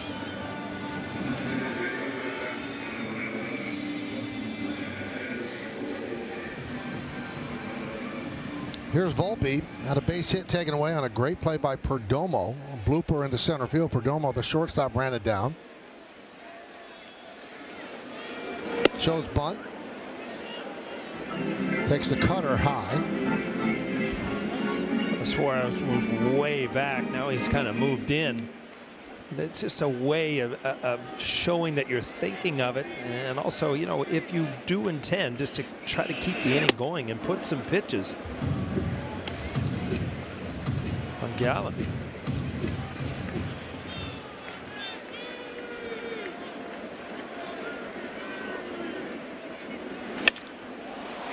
High fly ball, right center. Who's going to get it? Carroll makes the call on the catch. 8 Yankees in a row retired. We go to the 5th. Tom Candiotti is one of the Diamondbacks broadcasters, pitching for the A's here to O'Neill. Oh, I remember. What was that, Paul? You know what? When you got a leg kick and you're facing a knuckleballer, I did a double leg kick. The ball wasn't there yet, so I kind of just scooted. Just didn't have quite enough to get it out. But I remember, look, Stroh's laughing at me. Look, he's giggling at you. I said, I don't know what to do. I've never done 2 leg kicks. I was lost. Tom came in and showed us that on his phone. He said, I'm not trying to insult you, Paul. I just think it's funny. And it was funny. He said, do you remember it? I said, yeah, I absolutely remember it. I only did it one time in my career. The double leg kick. Not only the double leg kick, but the back leg move forward, too. Well, there was nowhere to go. 4-0 Diamondbacks.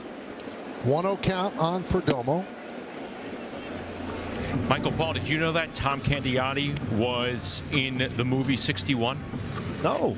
Yeah. He was one of the Played pitchers? Hoyt Wilhelm. No kidding. Look at Shackle bringing it.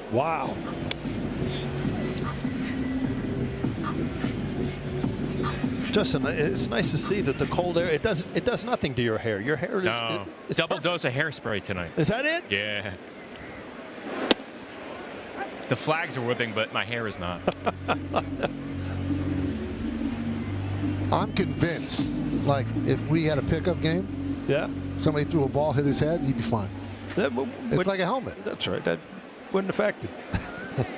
Could have played in the old days. We didn't wear a helmet. That's right. Right field. One down. Look at him. It's just a beautiful name. Perfect knot, too. Little secret, too, Paul. See, he sits up on that second level. Yeah. He's got heat back there. Oh, don't tell me. I walked out of the room one time, and it's like 50 degrees cool or hotter up there. Yep. My hands are actually sweating. I don't need hand warmers. Ouch. Knocked down by Rodon. Took a base hit away from Marte. Well, the second hot shot back up the middle. Rodon got a glove on the first one. This one, ouch. I think that hit him in the forearm.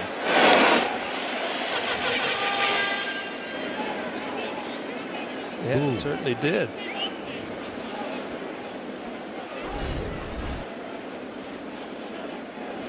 You know, it hurts less, Michael, when you get an out. I bet.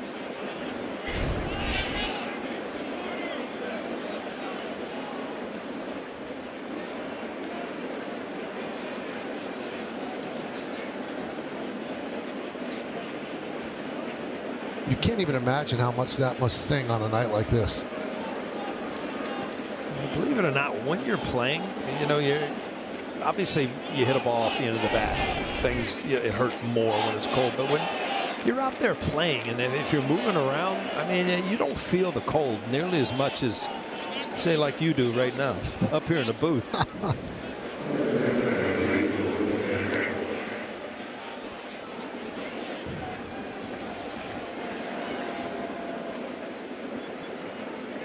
Now, Jack Curry wanted me to ask you this. He said that you told him you always look fastball against Wakefield. Were you looking fastball against Candiotti? Every time. Maybe that's why I didn't have him timed up right. I was not going to change my whole approach to hitting for one guy. And you know what? It's so funny because I remember one time I got one fastball, I think, my whole career off of Wakefield. And I laced it into left center field. And I remember the pitching coach coming up to me and said, how can you do? I said, because I look fastball every pitch. He's like, well, he never throws it. I said, well, he threw it once.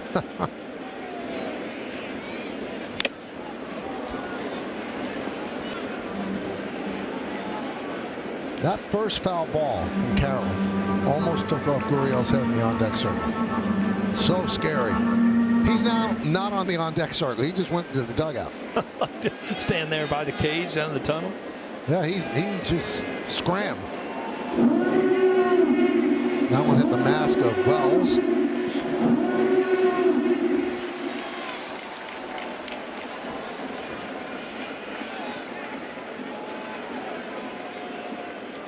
And the 0-2. Swing and a miss. 7 in a row retired by Rodon. We're halfway through. 4-0 Diamondbacks. A new 5-part anthology on the greatest Game 7s ever, featuring the infamous Yankees-Red Sox rivalry, Gretzky's Oilers, the 2016 curse-breaking Cubs, the '94 New York Rangers, and more. Watch now on Prime Video. I'm gonna watch that. That's those are good. There's nothing like Game 7. Doesn't matter what sport, right? They say it's the greatest 2 words in sports. Yankees down 4-0. They have 2 hits. The Diamondbacks have 3 hits. We're in the bottom of the 5th. It'll be Wells, Dominguez, and Rice. What a pitch that's been for Gallen.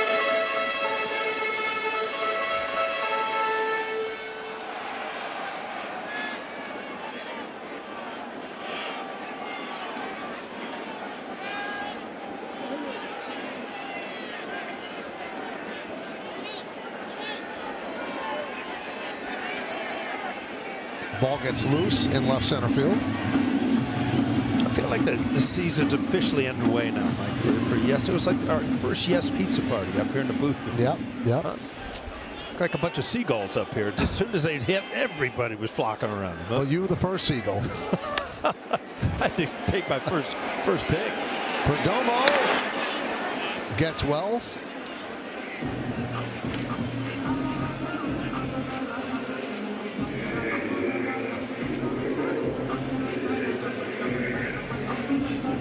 So here's Dominguez, struck out on a knuckle curve. Yankees had runners on second and third, one out in the second inning.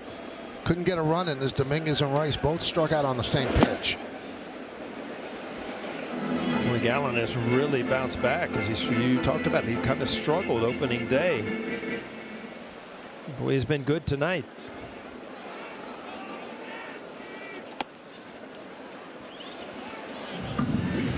It's funny, you watch Gallen pitch, and when he was growing up, he wanted to model himself after Tim Hudson. He said, my thought was I don't have crazy stuff. I had to turn it into a chess match, so I wanted to be as prepared as possible. He said, I wanted to find that one hole that's going to help me when I see the guy in the sixth inning. And his stuff is not filthy. He's not overpowering. Not overpowering. You know, he's got the knuckle curve, but everything else, he has control with every pitch. He's not a pitcher you can guess along with, you know, that gets in certain routines or sequences. Just an all-around good pitcher.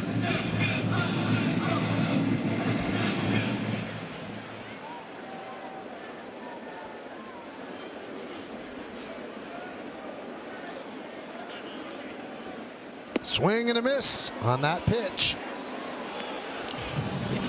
2 away.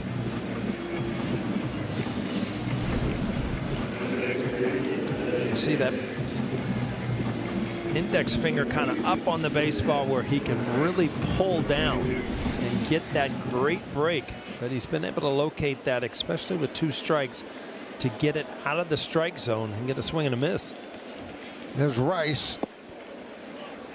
7 strikeouts for Gallen. Yankees had a truckload of strikeouts last night as well.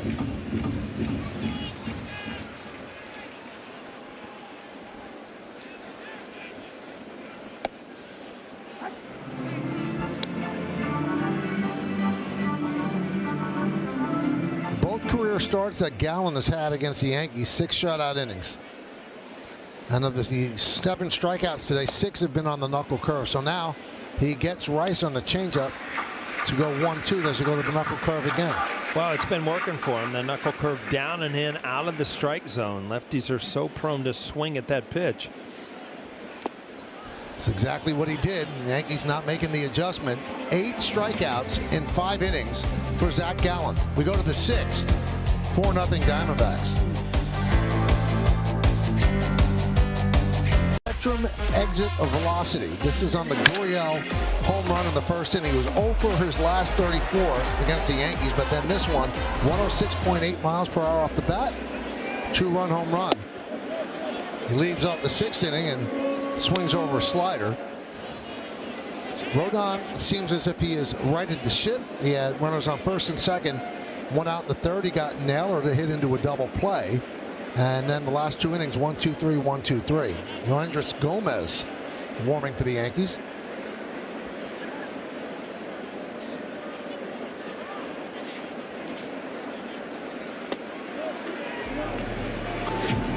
One and one.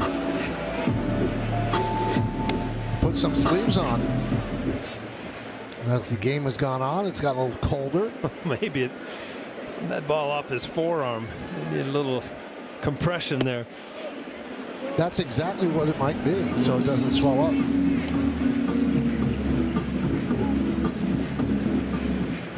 First 2 innings, he really struggled, but he has settled down.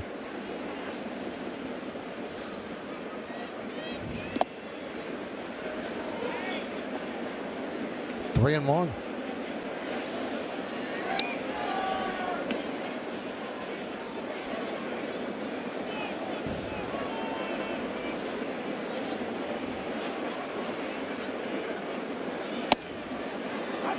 There's a strike.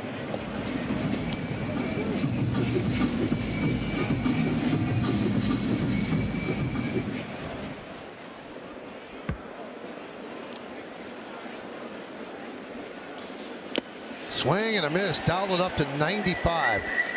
Much better fastball than in the first 2 innings. He was sitting at 91, 92. Yeah, it looks like he was just kind of searching early in the game, and you know, now that the scoreboard says 4-0, he has found his rhythm. And it's the job of the Yankee offense to try to get back into this game.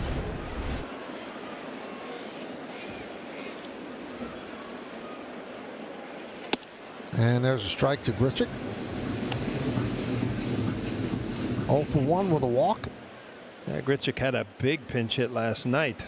Lead off double off of Tim Hill, which you just don't see the ball elevated that much. Placed it into left field, kind of started things off.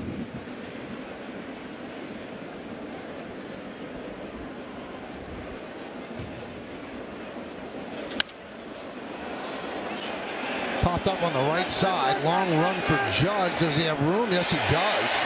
Makes the play in foul territory.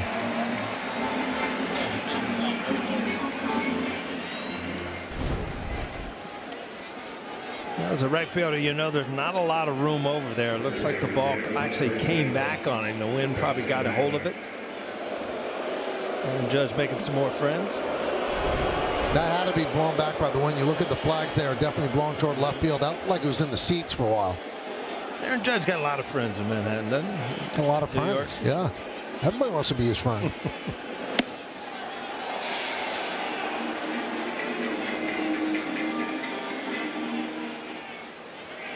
Bet you'd be a good friend, too. Always looking up to him, huh? Mm-hmm. So Rodon, 5 1/3 innings on opening day. He's 2 outs into the 6th inning here. Pitch count at 93.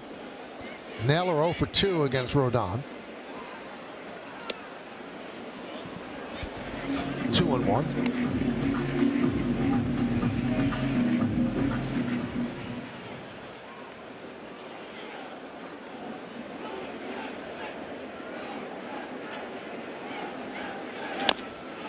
2-2. Yeah, he's sitting in the mid-90s now, so something has really changed from the start of this game till now.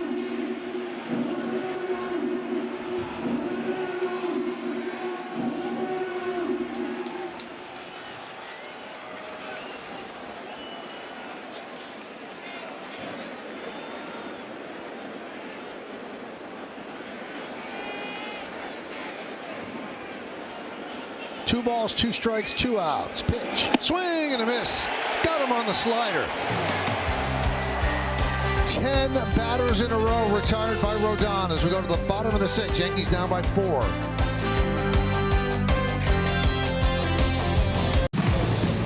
Five strong innings for Zach Gallen. Well, Zach Gallen seems to have the Yankees number tonight. Has kept everybody off balance. Swing and misses. The knuckle curve has been his primary strikeout pitch. Only had one opportunity earlier, and he's got out of that jam. But so far, Zach Gallen has been nails against the Yankees. No walks, 8 strikeouts, just 2 hits. Both of those hits came in the 2nd inning. Oswaldo Cabrera will lead off. And there's a strike. He just keeps filling the strike zone.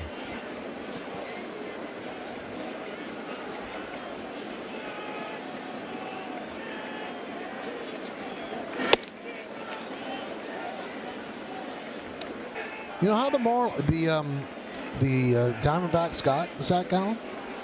They got him from the Marlins for Josh Chisholm Jr. Oh, wow.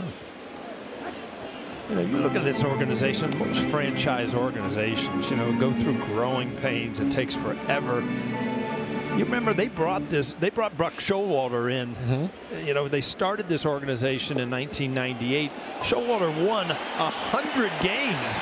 As Cabrera gets to first base on a ball, gets to the screen. They won 100 games their 2nd year as being a franchise. Amazing. And then, you know, within 4 years, they won the World Series. So he strikes out, 9th strikeout, but the ball gets away, so it allows him to reach first base.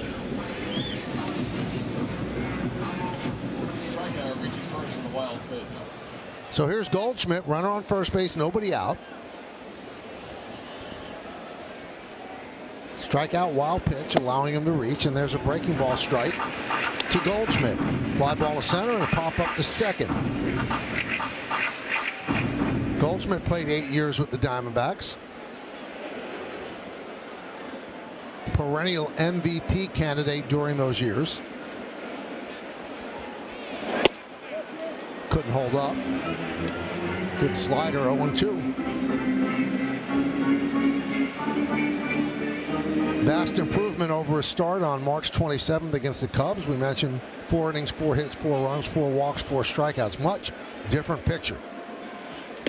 You didn't even have to write those stats down. No. 4-4 and 4-4. I just remember what you're always screaming during golf. Yeah, like you don't even know what that means. But that means hit the deck, something's coming at me. I think so. How do you spell it? That's the big thing. In golf? Yeah. F-O-R-E. Right? You're too much. Yep. You know that library we showed last night? You spent way too much time in there. You know that? Just missed inside. Would you rather face a guy with electric stuff or a guy like this? A guy like this was a challenge because, you know, it was a kind of a cat and mouse game. Guys would have great stuff. Randy Johnson, Pedro, Clemens. I mean, sometimes it was you felt overmatched because they were that good. 10th strikeout as Goldschmidt down looking. Again, now you've thrown so many knuckle curves that a lot of the hitters are going to kind of sit on it late in the count. And then what do? You throw a two-seamer right on the inside corner.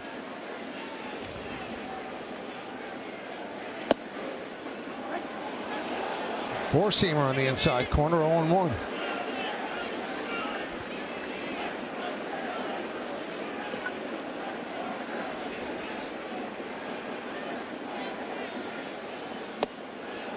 Would that kind of covering on your face, I don't ever remember you wearing that, would that distract you? You know what, I've never worn it, but I don't think so. I mean, obviously you're just trying to stay warm somewhat, but unless you have long innings defensively, usually you're okay because, you know, there's heaters in the dugout. You can run in the clubhouse.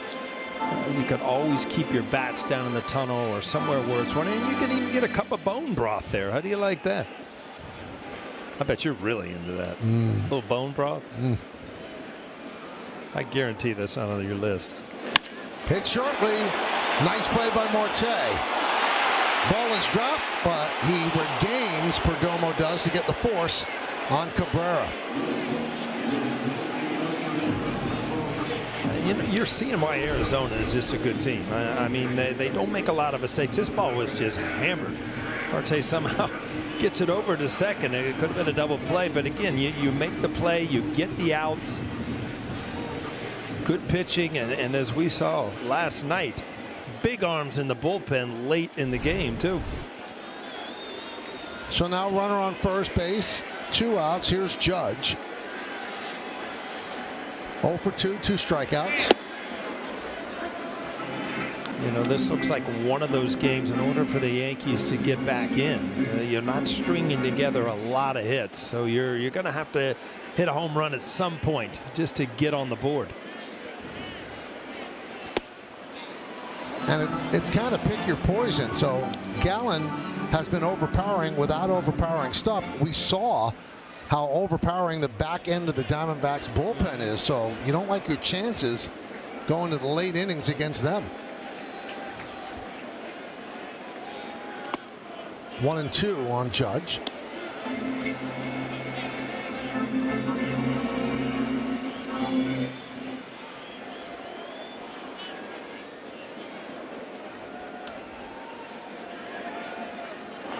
Swing and a miss. He's down on strikes for the 3rd time.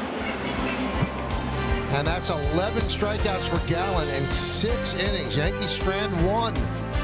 We go to the 7th. It's time to name that Yankee, Paul. These are the clues. Those are the years. And this guy really helped the Yankees. Yeah, Ramiro Mendoza, one of the better sinkers in the game at that time. And he could fill so many roles in the bullpen. This is why he was so valuable. He was like a Mr. Do-Everything. Could pitch in any inning. Yeah. And this was against the Diamondbacks in 2001 in the World Series.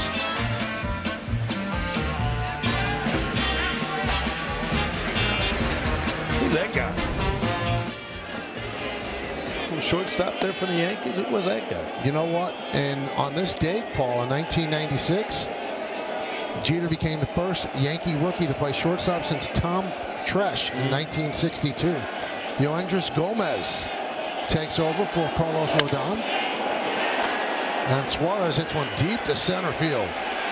Going back is Bellinger. He runs it down.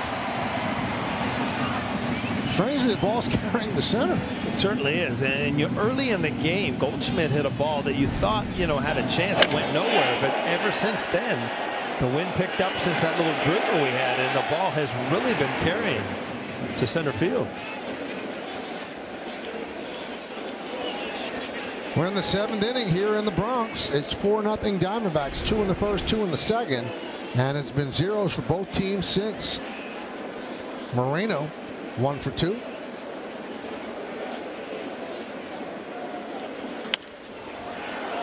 Foul back and out of play.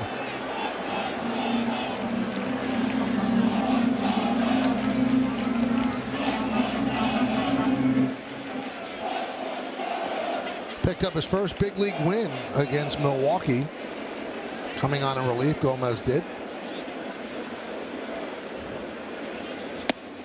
And a strike.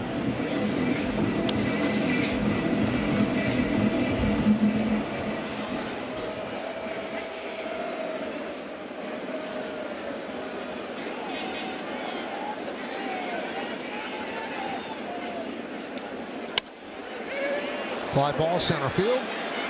Much easier for Bellinger. 2 down. Well, the move to bring in Gomez was called the bullpen. Brought to you by Taco Bell. Lynn Moss. That's what they say. Yeah, Lynn Moss.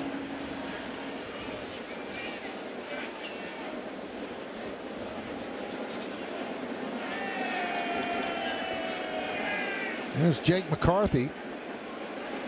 2 ground balls to the right side. 1 to Chisholm, 1 to Goldschmidt.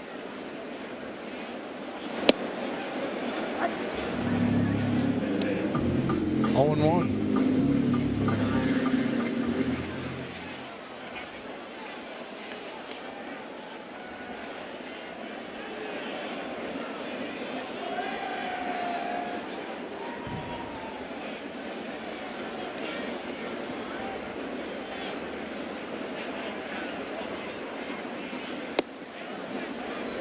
One and 1 on the Diamondbacks center fielder. You know what I thought about today, Michael? I was driving around Westchester, right? Mm-hmm. And all the leaves aren't out yet.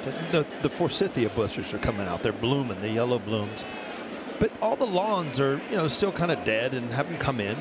Yankee Stadium has been in a nursery or something. The grass is so green and perfect here. How does that work? You know what? I'm not sure. I'll have to ask Danny Cunningham. Yeah? Yeah. There's got to be a secret. My lawn looks pretty awful. You need Danny out there. Wow. Hadn't quite come in yet. It's just brutal. I'm sure the dog has something to do with it. Let's just put it this way. The dog's trying fertilizer, but it's not working.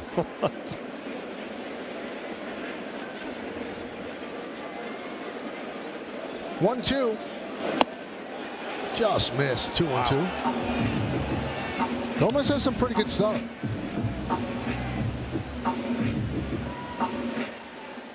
Made the team out of spring training. Some of the injuries certainly helped. Ian Hamilton working his way back. Jake Cousins going on the IL. Swing and a miss. Strong inning for Gomez. He strikes out McCarthy. And the Diamondbacks go down in order. At the end of 6.5 innings of play, it's time for the 7th inning stretch. It's Arizona 4, New York nothing, but we'll stay right here as they honor America in the Bronx.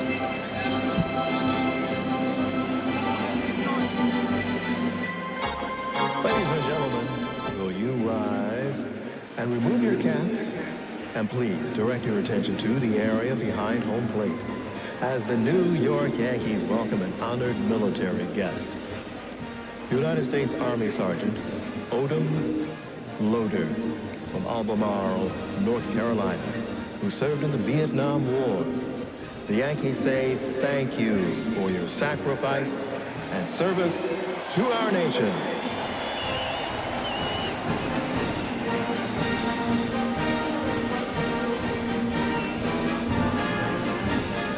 And now, ladies and gentlemen, please join us in singing along with Robert Merrill's rendition of God Bless America.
Now time for the 7th inning recap brought to you by Inspire.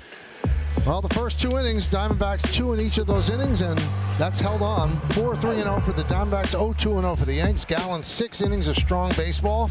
Gurriel, a 2-run home run in the first. Rodon struggled the first 2 innings, then really picked it up and pitched well. And Austin Wells, 1 for 2, and that one was a double. Gallen's still in there, and he deals outside to the man that was traded for him, Jazz Chisholm Jr. Jazz has one of the 2 Yankee hits, a single left.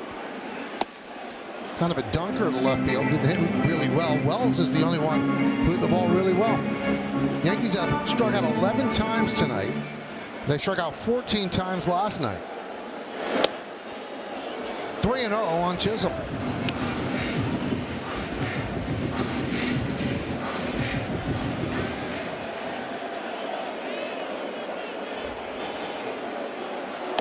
Right down the middle, taking all the way, 3-1. Trying to get on base.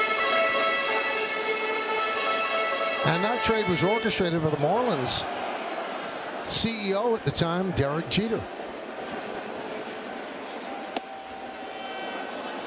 3-2. Last season's season high for a pitcher, just one pitcher against the Yankees, was 12 strikeouts. Gallen has 11. And those pitchers were Skubal and Glasnow. And the Yankees won both of those games. Chances are they had a few homers in between those. Probably. And there is strikeout number 12. Came back from down 3-0.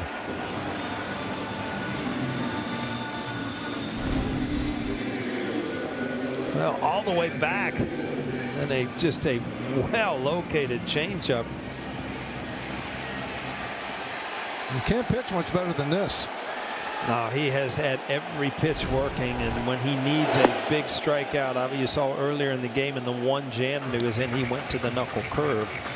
12 strikeouts tonight. Wow.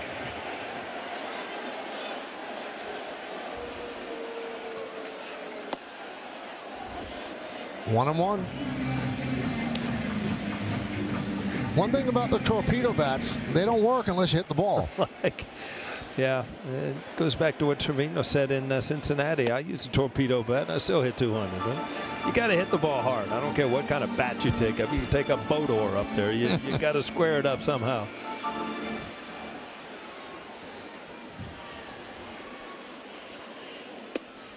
2-2.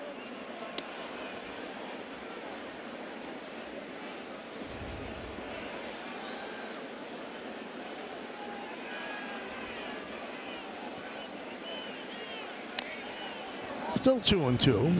Volpe with a pop to short and a fly ball to right. He's 0 for 2. 3 hits on the season. They've all left the yard.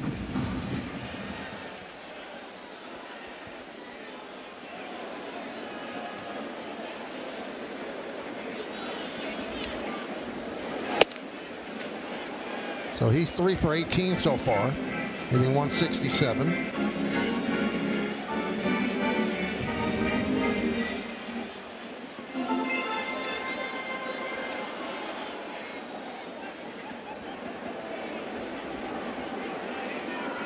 And the pitch.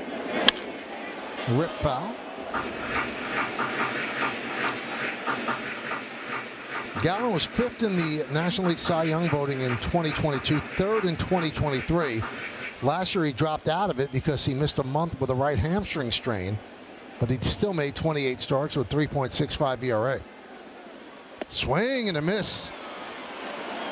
13 strikeouts for Gallen. Well, he's making it look easy, and it hadn't been one thing. That one thing has been good all night, and that's that knuckle curve right there. Another swing and a miss.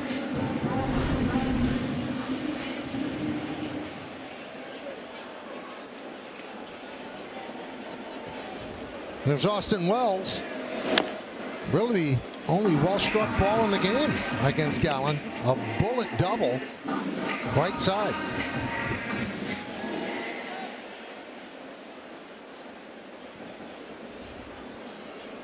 Wells is 1 for 2. We're in the bottom of the 7th. 4-0 Diamondbacks.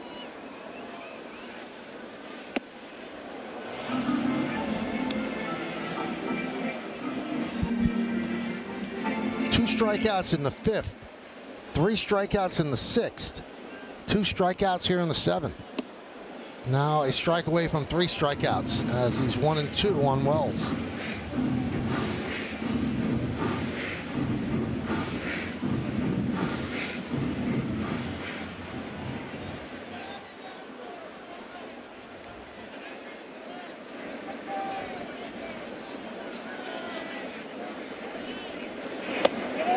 Did he go? No, he did not.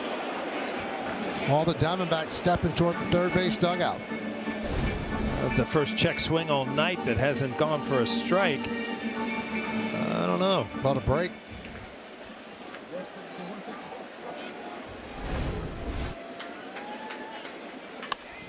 Ground ball and under the glove of Naylor into right field. Second hit for Austin Wells. Third hit for the Yanks.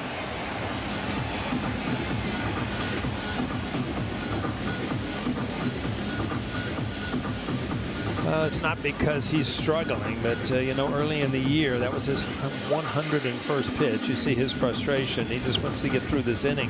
Everything's working. Got that extra strike, it looked like, for Austin Wells, and he made the most of it.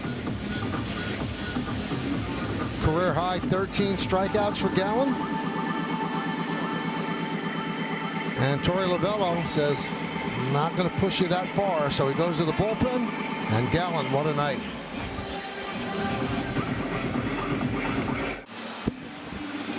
Well, this copyrighted telecast presented by authority of the New York Yankees and may not be reproduced or retransmitted in any form, and the accounts and descriptions of this game may not be disseminated without the express written consent of the New York Yankees. Joe Mantiply will come on. Has not been lights out in his 2 games with a 20.25 ERA. This is the year's ERA, 20-25. And they turn Dominguez around to his weaker side, and he swings and misses. Dominguez struck out twice against Gallen.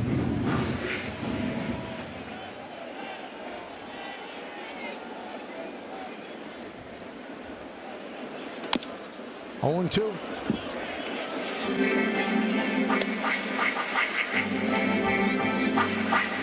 Strikeouts impressive. No walks makes it even better.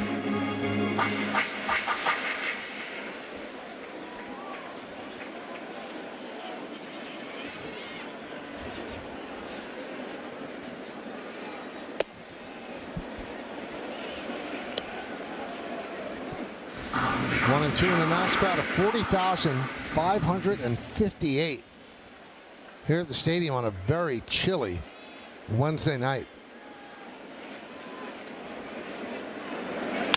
Broken back, ground ball foul.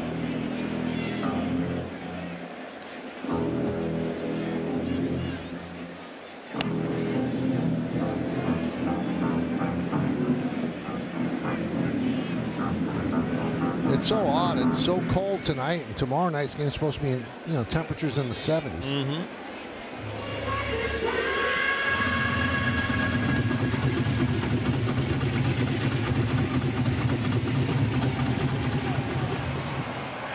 Last time a pitcher had 13 or more strikeouts and no walks against the Yankees, it was Carlos Rodon in 2021 pitching for the White Sox. Yankees won that game, though.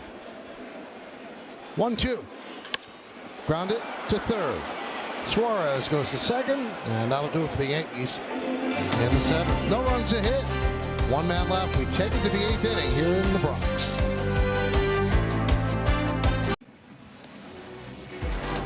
For the win, NWSL takes you inside the high-stakes drama of the 2024 National Women's Soccer League playoffs and championship. Exclusive behind-the-scenes moments of soccer icon Alex Morgan and rising star Trinity Rodman. Watch now only on Prime. We go to the eighth inning. 4-0 Diamondbacks. Middle game of this three-game set. Diamondbacks won last night in the opener. Gomez still in there for the Yanks. Perdomo leads off. 9-1-2 in the Diamondbacks order. Fouled away.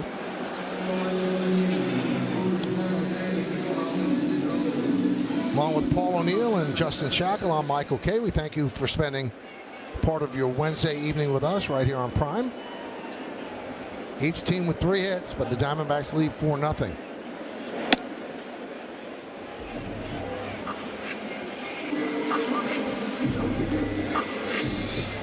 Justin, you're awful quiet back there. You still back there? I'm at a loss of words here. I'm trying to keep warm. That's very nice. I thought it was Gallen that made you lose your word.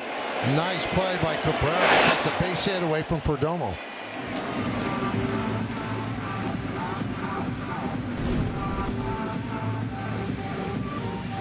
One thing you get from Cabrera every day is good defense. Whether he's in the outfield, the infield, anywhere, he can play anywhere above average.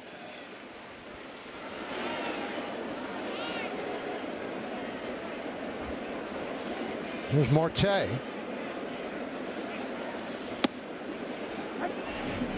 And a strike.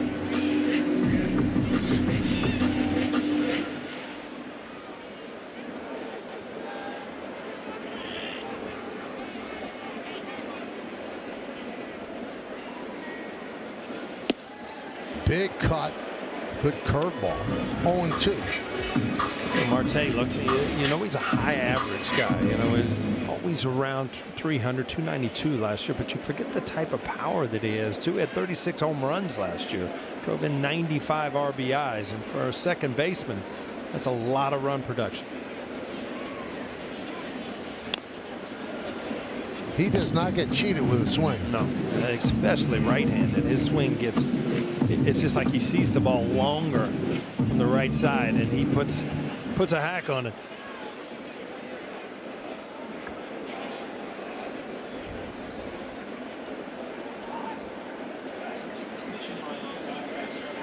Upstairs, 1-2 on Marte.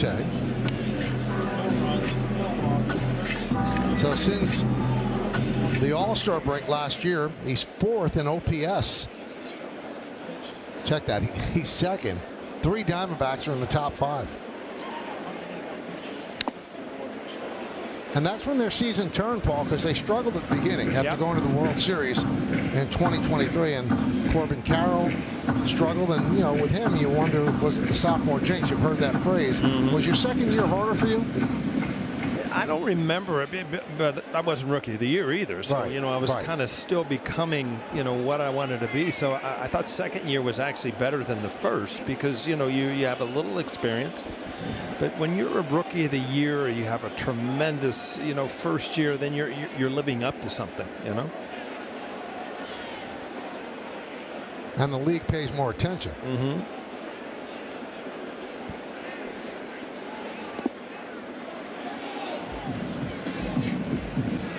2-2. Told you got a contract extension before the game. $64 million on his contract. Signed through 2031 for $116 million. 3-2 on Marte. Since 2023, he has the 3rd best WAR in the National League. Betts is first, Lindor second, and then Marte. kind of an under-the-radar star.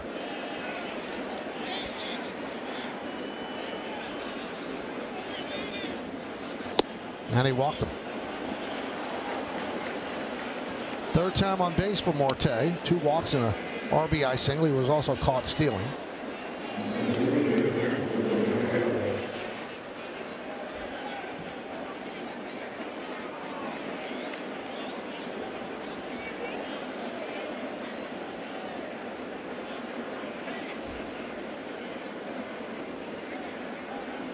Here's Corbin Carroll. 1-0. Gomez not getting the close pitches. A couple of these pitches have just been on the corner or just off. None of them called for strikes. 8th inning, 4-0 Diamondbacks. 2-0.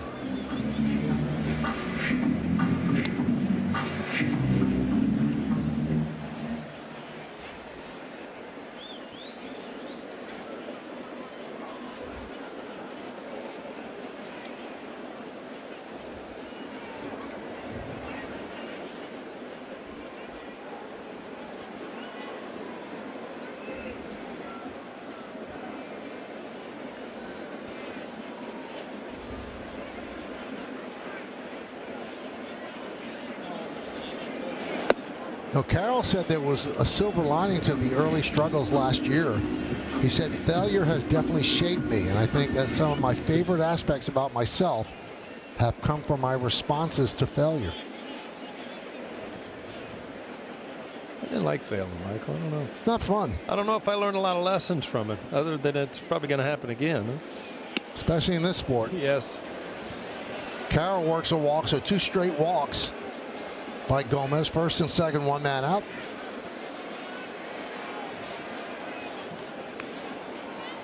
Getting ready in a hurry. And here comes Matt Blake, talk things over with Gomez and give Hedrick a little more time to warm up.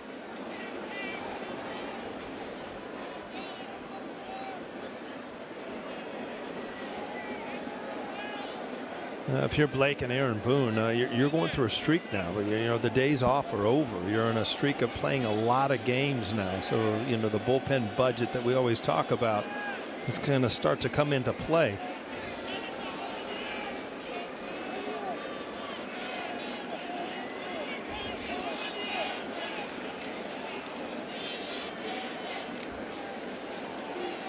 So Marlon Abreu comes out to translate for Blake.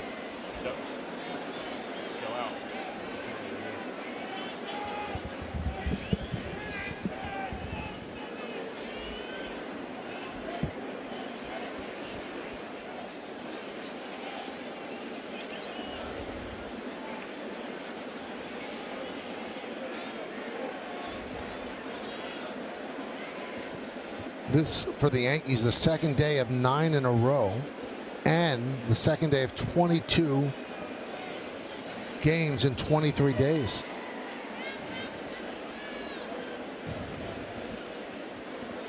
Usually have a lot more off days at the beginning of the year.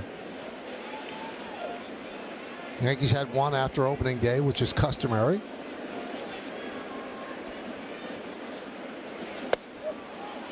Gurriel waves at that pitch. And that off day after opening day in, you know, Northeast ballparks and where there are no domes, they do that as a built-in hedge against opening day getting rained out. So they want all the people that bought opening day tickets to be able to come the next day. But if there was a game the next day, then those opening day tickets couldn't be used. The people that had the tickets for the next game would see opening day.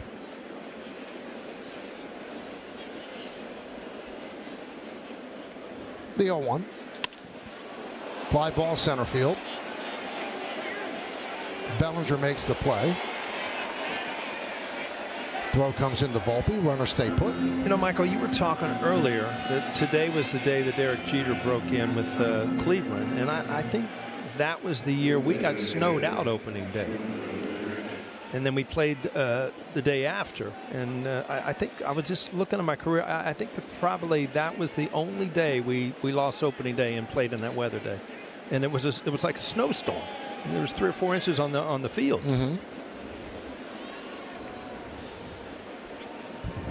Here's Randall Grichuk.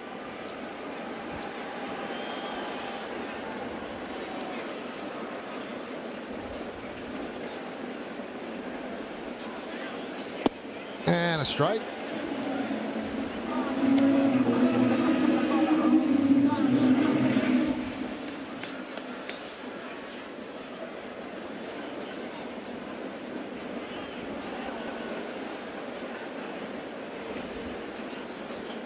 Two outs, 2 on. Soft ground ball, Cabrera. And that'll do it. So Gomez works into and out of trouble. Diamondbacks strand 2, and we go to the bottom of the 8th.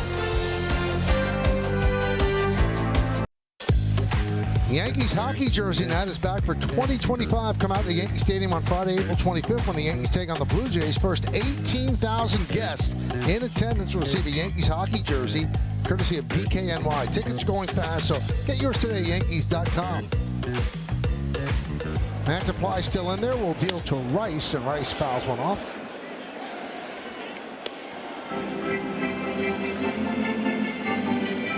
Lefty in the 9th inning last night. Rice hit one into the second deck against A.J. Puck.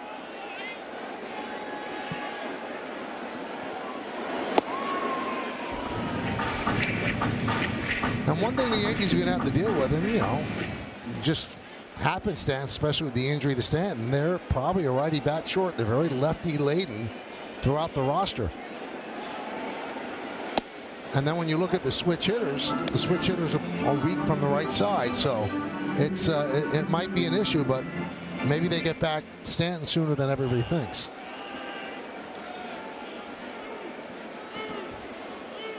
Swing and a miss. 14th Yankee strikeout. This is the Yankee bench right now. You've got Grisham from the left side, Escara from the left side, then Peraza and Reyes from the right side. So you're calling Escara his first game tomorrow? Yeah, I think so. I mean, you don't have a catcher catch 6 games in a row, do you? You know what? You used to. I guess not now, but it's either tomorrow or the next day because he had a day game after the travel night game tomorrow. So Reyes pinch hits for Cabrera. And there's a strike.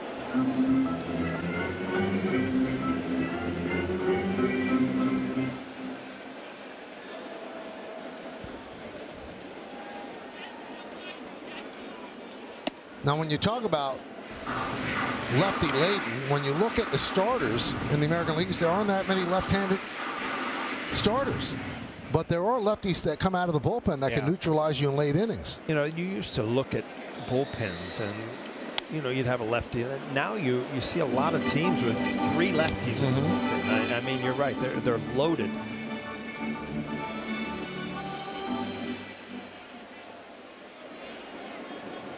Reyes played very well in spring training to make the team as a non-roster invitee. Fly ball right field. Carroll, 2 down. Yankees have had 1 base runner since the 2nd inning. And that was the single by Wells, the final batter that Gallen faced. So with the righty Goldschmidt coming up, Torey Lovello is going to go to Ryan Thompson. Stick around for the matchup next. Well, tomorrow night on Yes, the Yankees and the Diamondbacks wrap up this 3-game set right here in the Bronx. Pre-game coverage starts with Audi batting practice at 6, and first pitch is scheduled for shortly after 7 on Yes and the Gotham Sports app. And remember, everybody, you can catch tonight's post-game on Yes after the final out right here on Prime. City looks great, doesn't it? As Ryan Thompson will come on for his 3rd game of the year.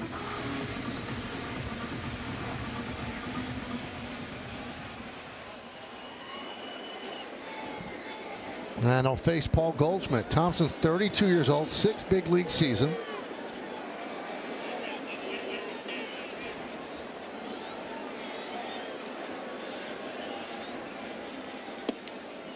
How about this? He was with the Rays in 2023, released in mid-August. Diamondbacks signed him 3 days later. He's pitched very well for the Diamondbacks.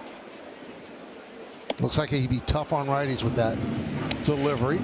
A sidearm, and also his height. Anytime the ball comes from a tall guy, it's just a little different release point that you're trying to pick up. He is way side though.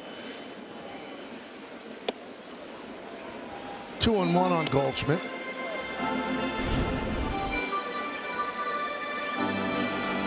And it drops and this gets way down, but just lets it fly from the side. Sky the other way and out of play. Count is level at 2-2. In the bottom of the 8th inning, Yankees down 4-0. All the scoring in the first 2 innings, 2 by the Diamondbacks in the first, 2 in the second. Then Rodon settled down, pitched very well. Gave the Yankees 6, and Gomez has given them 2 shutout innings. But Zach Gallen was extraordinary. Then Mantiply and now Thompson. Swing and a miss. Another strikeout for the Yankees. We go to the 9th. We go to the 9th inning and we check out the T-Mobile coverage cam, Paul. Well, earlier in the game, doesn't matter where Cody Bellinger is on the field, he's good defensively. Carroll sends one to center field and it continues to carry. Cody Bellinger comes down with it at the wall. I think it even fooled Rodon off the bat. Gomez in for his 3rd inning of work, deals a strike to Naylor. So the strikeout of Goldschmidt, you see Reyes taking over at 30, pinch hit for Cabrera. Strikeout of Goldschmidt, the Yankees' 15th strikeout of the game. They had 14 strikeouts last night, but they were able to score 5 runs because of the home runs. Nice play by Chisholm on the hard hit ball. Now, if you're wondering, the Yankees, for the 4th time in team history, have back-to-back games of 14 or more strikeouts. It shows you how the game has changed, though, Paul. The previous 3 times, 2018, 3 times in 2023, and 2 times last year. Strikeouts just don't have the same embarrassment level as they did earlier in baseball. No, it's one of the changes where, you want 3 good swings from a player, right, in case they can elevate a ball and hit it out. Where we were taught to, with 2 strikes, somehow, some way, put the ball in play and put a little pressure on the defense. Well, if the Yankees don't come back, this will be the first time that they lose both of the games. So the 2 games in 2018, they were 1-1. Check this out: 3 games they did it in 2023, and they were 3-0, and they were 1-1 last year.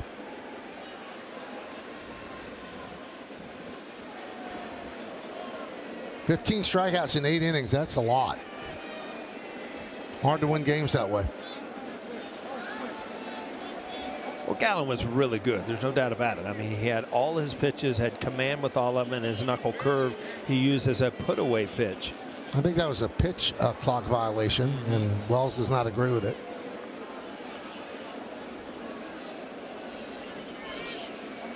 So that'll be a ball on Gomez.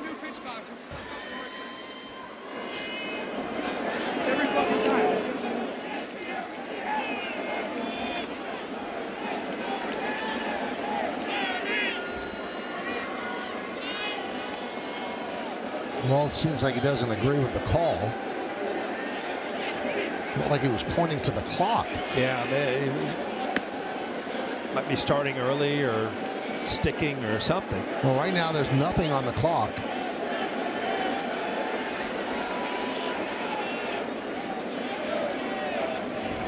Now there's the 15 seconds, so they'll count it down.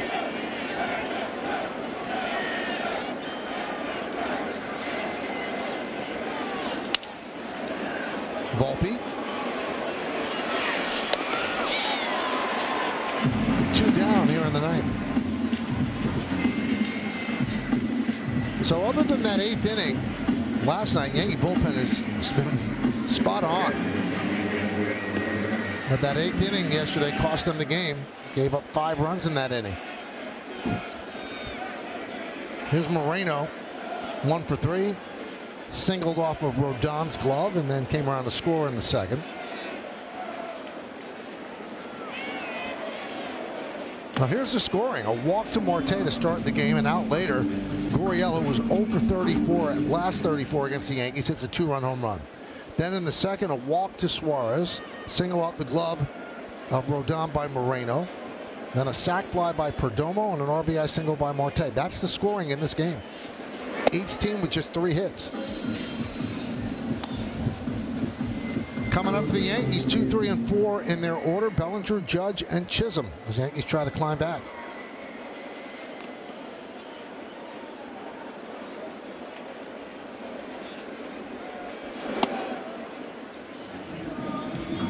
So 3-0.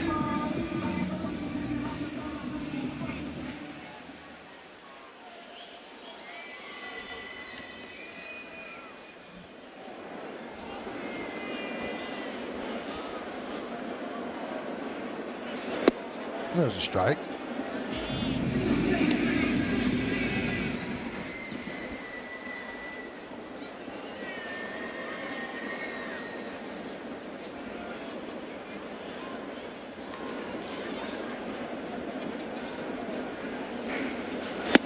And a walk to Moreno.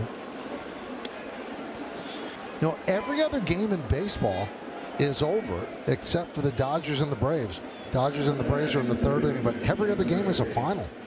Yeah, I was wondering that earlier, where they were so far ahead of what was going on here. If some of them were earlier starts for opening day. I know the Mets and the Marlins were an earlier start. Uh-huh. That was I think a 4:40 start.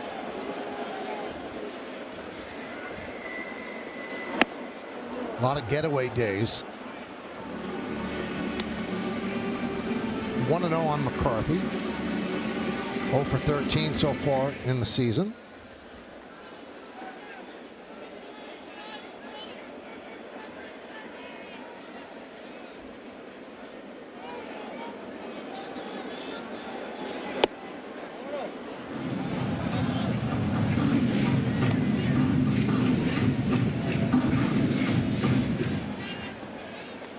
Boone trying to get everything he possibly can from Gomez. McCarthy, a left-hander. You would think that after that walk, that might have been it, but trying to get through this ninth without using another pitcher.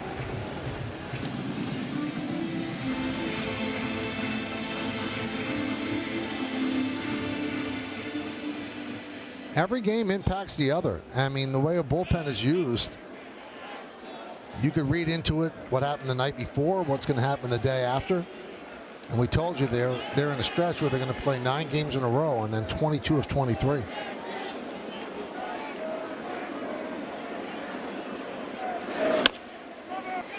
Grounded to Goldschmidt. Flips to Gomez, and he just beats the speedy McCarthy to the bag for the final out. So 3 shutout innings for Gomez. Last licks coming up for the Yanks. We go to the bottom of the 9th inning, but it's time for the player of the game presented by Snickers. Well, Zach Gallen had total command of the Yankee lineup today. 6 2/3 inning, no runs, no walks, and 13 strikeouts. A lot of them on a pitch like that. That knuckle curve breaking out of the strike zone. That's your player of the game. I could use a Snickers right now, Mike. Well, I'm a little hungry. You know, they've got them downstairs. Is that right? Oh, yeah. A little bite size. Reminds me of Halloween when you bring the little baby Snickers. That's right. But the popular families are the ones that get the big jobs. Oh, don't think you weren't judged by what you gave away at Halloween, right? How dare you throw an apple in my bag, too. Or a couple pennies. Yeah, that didn't do it. There's Bellinger against Thompson. Thompson came on to get the final out of the 8th. 4-0 Diamondbacks, bottom of the 9th inning. Line to right field. Carroll will play it on the hop. A base hit for Bellinger to start it off.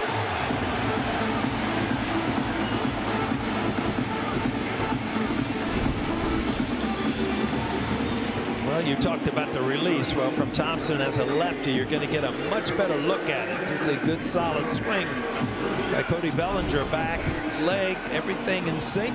Line to right field. Here's Judge. He struck out 3 times tonight. And a strike.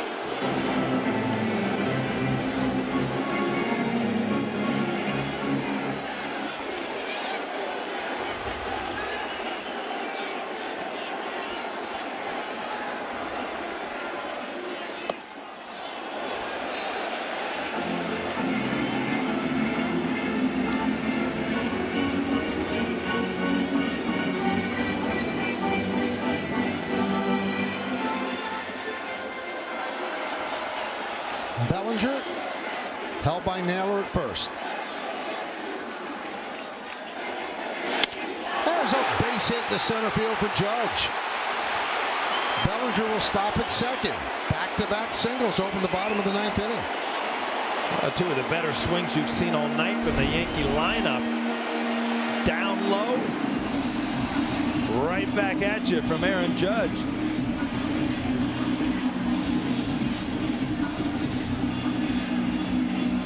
First hit of the series for Judge. Yankees have out-hit the Diamondbacks 5-3, but they're trailing 4-0. A.J. Puck, who was so dominant last night, he's up in the bullpen with the lefty Jazz Chisholm up next. And Torey Lovello looks like he's going to go to Puck.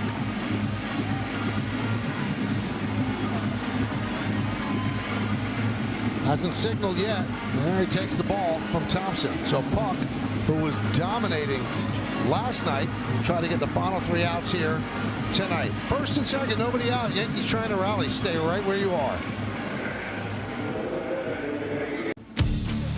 A lot of strikeouts in the Yankee box score and 5 hits, singles by Bellinger, Judge, and Chisholm, a double by Wells and a single by Wells, and that's the Yankee offense.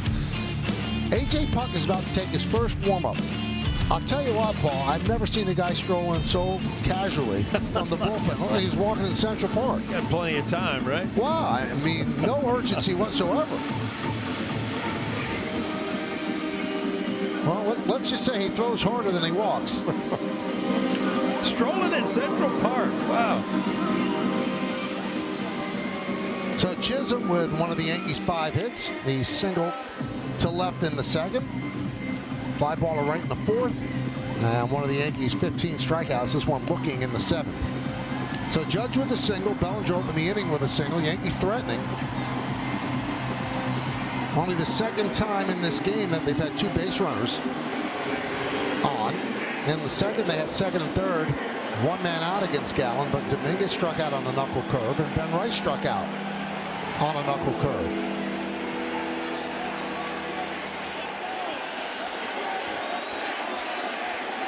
$4-0 Diamondbacks. Puck deals. All the way. That's what he featured a lot last night until Ben Rice caught up with one, and just a lot of sidearm kind of drop down hard fastballs to lefties. 6'7" left-hander.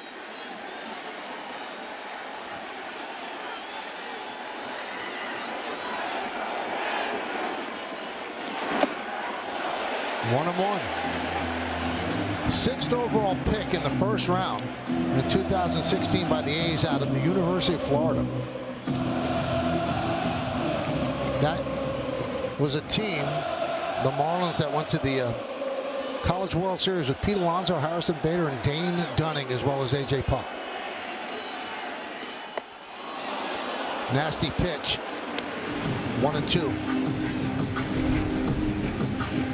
He got around that, and you see how big the eye on that is. A slider down and away.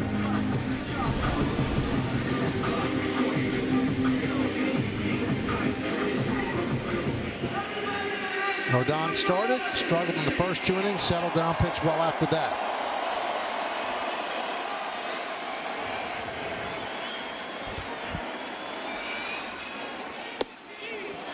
Just missed with the slider on the outside corner.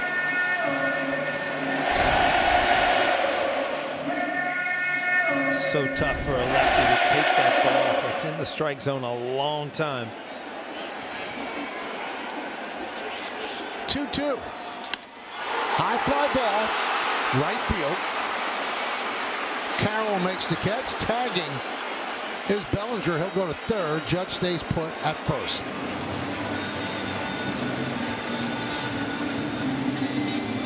We saw 3 consecutive sliders after the first pitch fastball, so you've got to cover that slider away.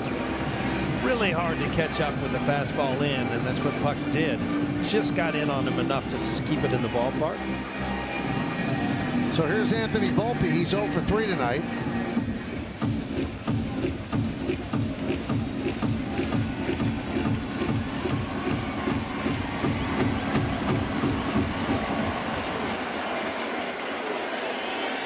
First and third, 1 out. Bottom of the 9th, 4-0 Arizona. High fly ball, right field and deep. Going back, Carroll. He's on the track. He's at the wall. See ya! A 3-run home run for Anthony Volpe. And the Yankees are within 1.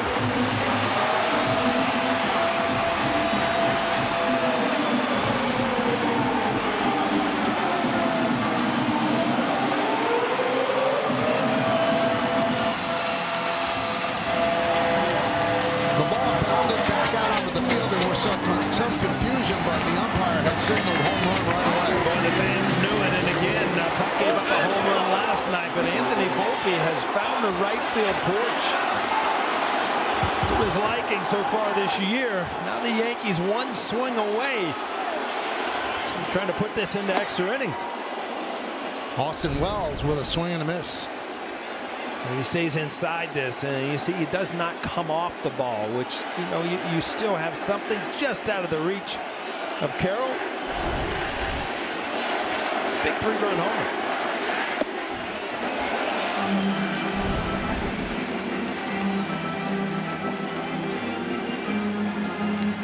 So that very clearly cleared the wall, but it hit the seat at an angle that it bounded back onto the field. Even Volpe was a little unsure, but the umpire knew it right away.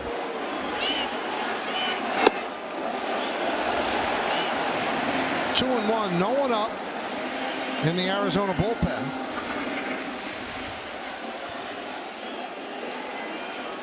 .43. 4th home run for Volpe, 4th hit of the year. Popped up behind the plate. Moreno tosses away the mask, and the Yankees are down to their final out.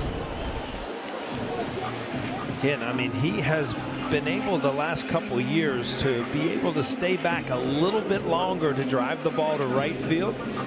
He's so quick inside that as a hitter, you really don't have to worry about getting to the inside pitch if you're Volpe. Well, you can really use that porch. Well, it comes down to Jason Dominguez batting from the right side against the lefty Puck. 2 outs, bottom of the 9th, Yankees down by 1. 1-0. Ben Rice, who had a home run off Puck last night, he is on deck. Actually, there's no one on deck right now.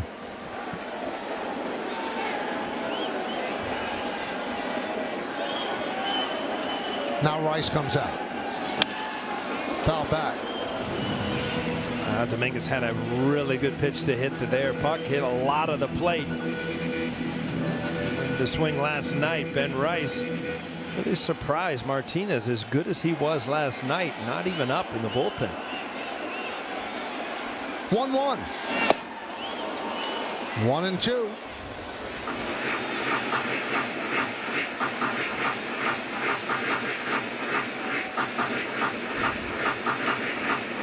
Dominguez 0 for 3. Yankees trying to rally. Swing and a miss, and that'll do it. The Diamondbacks take their 2nd straight against the Yankees as they hold on for a 4-3 victory here in the Bronx. Well, they started swinging the bat a little bit too late, but they got back in it. But then Puck put him away. Dominguez looks like he got in pull mode and came over the top of that. Strike 3. Arizona heading this series 2-0. So they fall just short. They do rally in the ninth to put a 3 spot on the board, but 1 short as the Diamondbacks win 4-3 after winning last night 7-5. 4-3-0, beating 3-6-0. Gallen the win. Puck the second save. Rodon his first loss. Gallen 6 2/3. Anthony Volpe the offense, a 3-run home run in the ninth, just clearing the right field wall and the short porch and right. So the Diamondbacks 4-2 and the Yankees go to 3-2. The Yankees will try to salvage the final game tomorrow night. Special thanks to producer Troy Benjamin, director Dan Barr, Mike Webb, and the executive producer of the Yes Network is Jared Ames Boschnack. Don't forget to join us again on Wednesday, April 9th, as the Yankees take on the Tigers from Comerica Park in Detroit, Michigan. Coverage begins at 6 on Prime, with first pitch coming just after 6:30. For more coverage of tonight's game, please tune into the Yes Network for the WB Mason postgame show. Once again, the final score is the Arizona Diamondbacks 4 and the New York Yankees 3. For Paul O'Neill and Justin Shackle, I'm Michael Kay saying see ya from Yankee Stadium in the Bronx, New York. Have a good night, everybody. So long.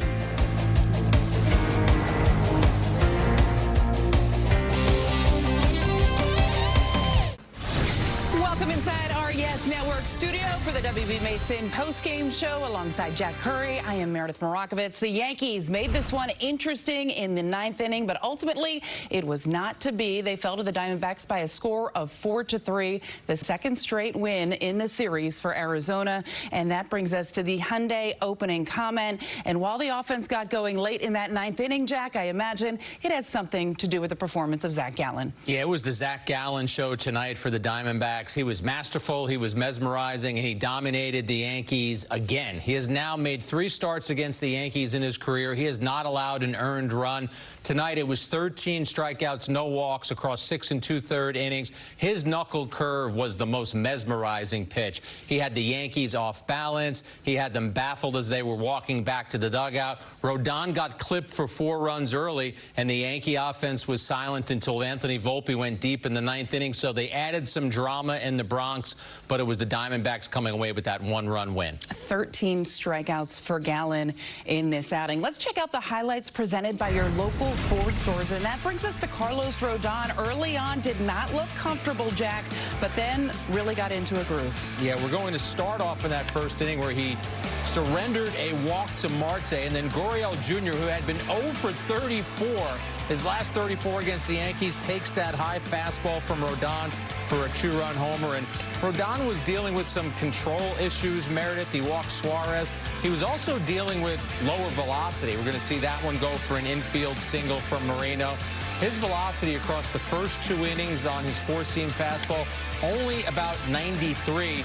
We're going to see that hit right back up the middle, deliver the 4th run for the Diamondbacks, but Rodon found a rhythm after that. This was huge. This got him going. This double play grounder on Naylor gets him out of that inning, top of the 5th. This was the better version of Rodon until he gets hit in the arm with that line drive right in the forearm, Meredith. One more look at it, the ricochet off Marte's bat.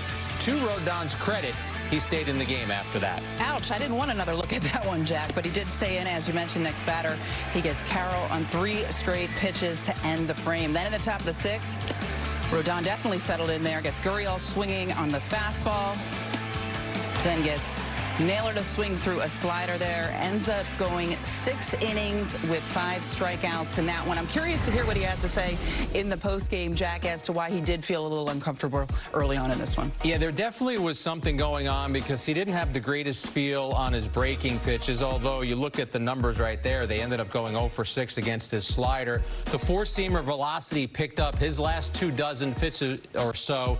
The velocity was back up to 94, 96, which is where Rodon wants to live.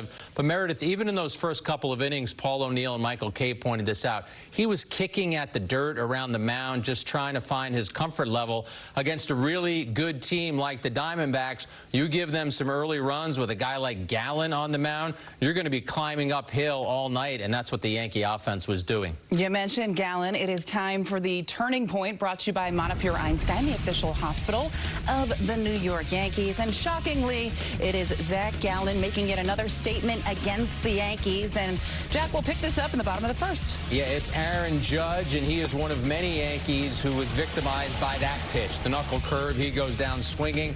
Bottom of the fourth, this time Judge can't hold up his swing. He chases that high fastball for a strike. Then in the sixth, Goldschmidt is at the plate, and he just stares at a changeup. Gallen had terrific stuff tonight. Two batters later, it's Judge again. He goes down for the third time, once again swinging over that knuckle curve. Bottom of the seventh, Anthony Volpe at the plate. He swings over the curveball. 13th strikeout of the game for Gallen.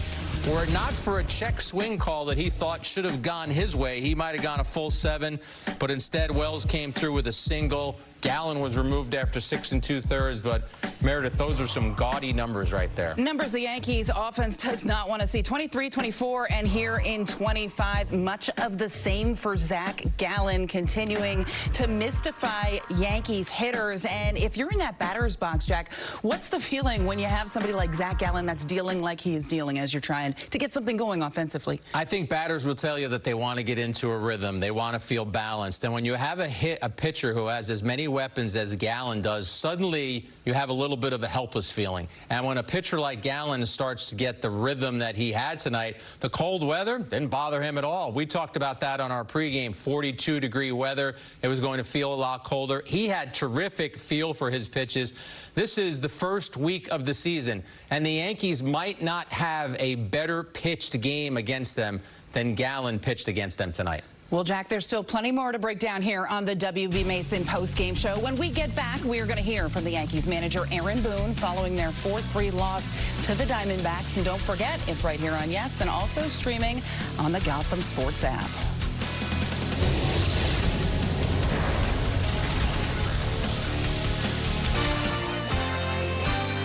The Yankees postgame show on Yes is presented by WB Mason.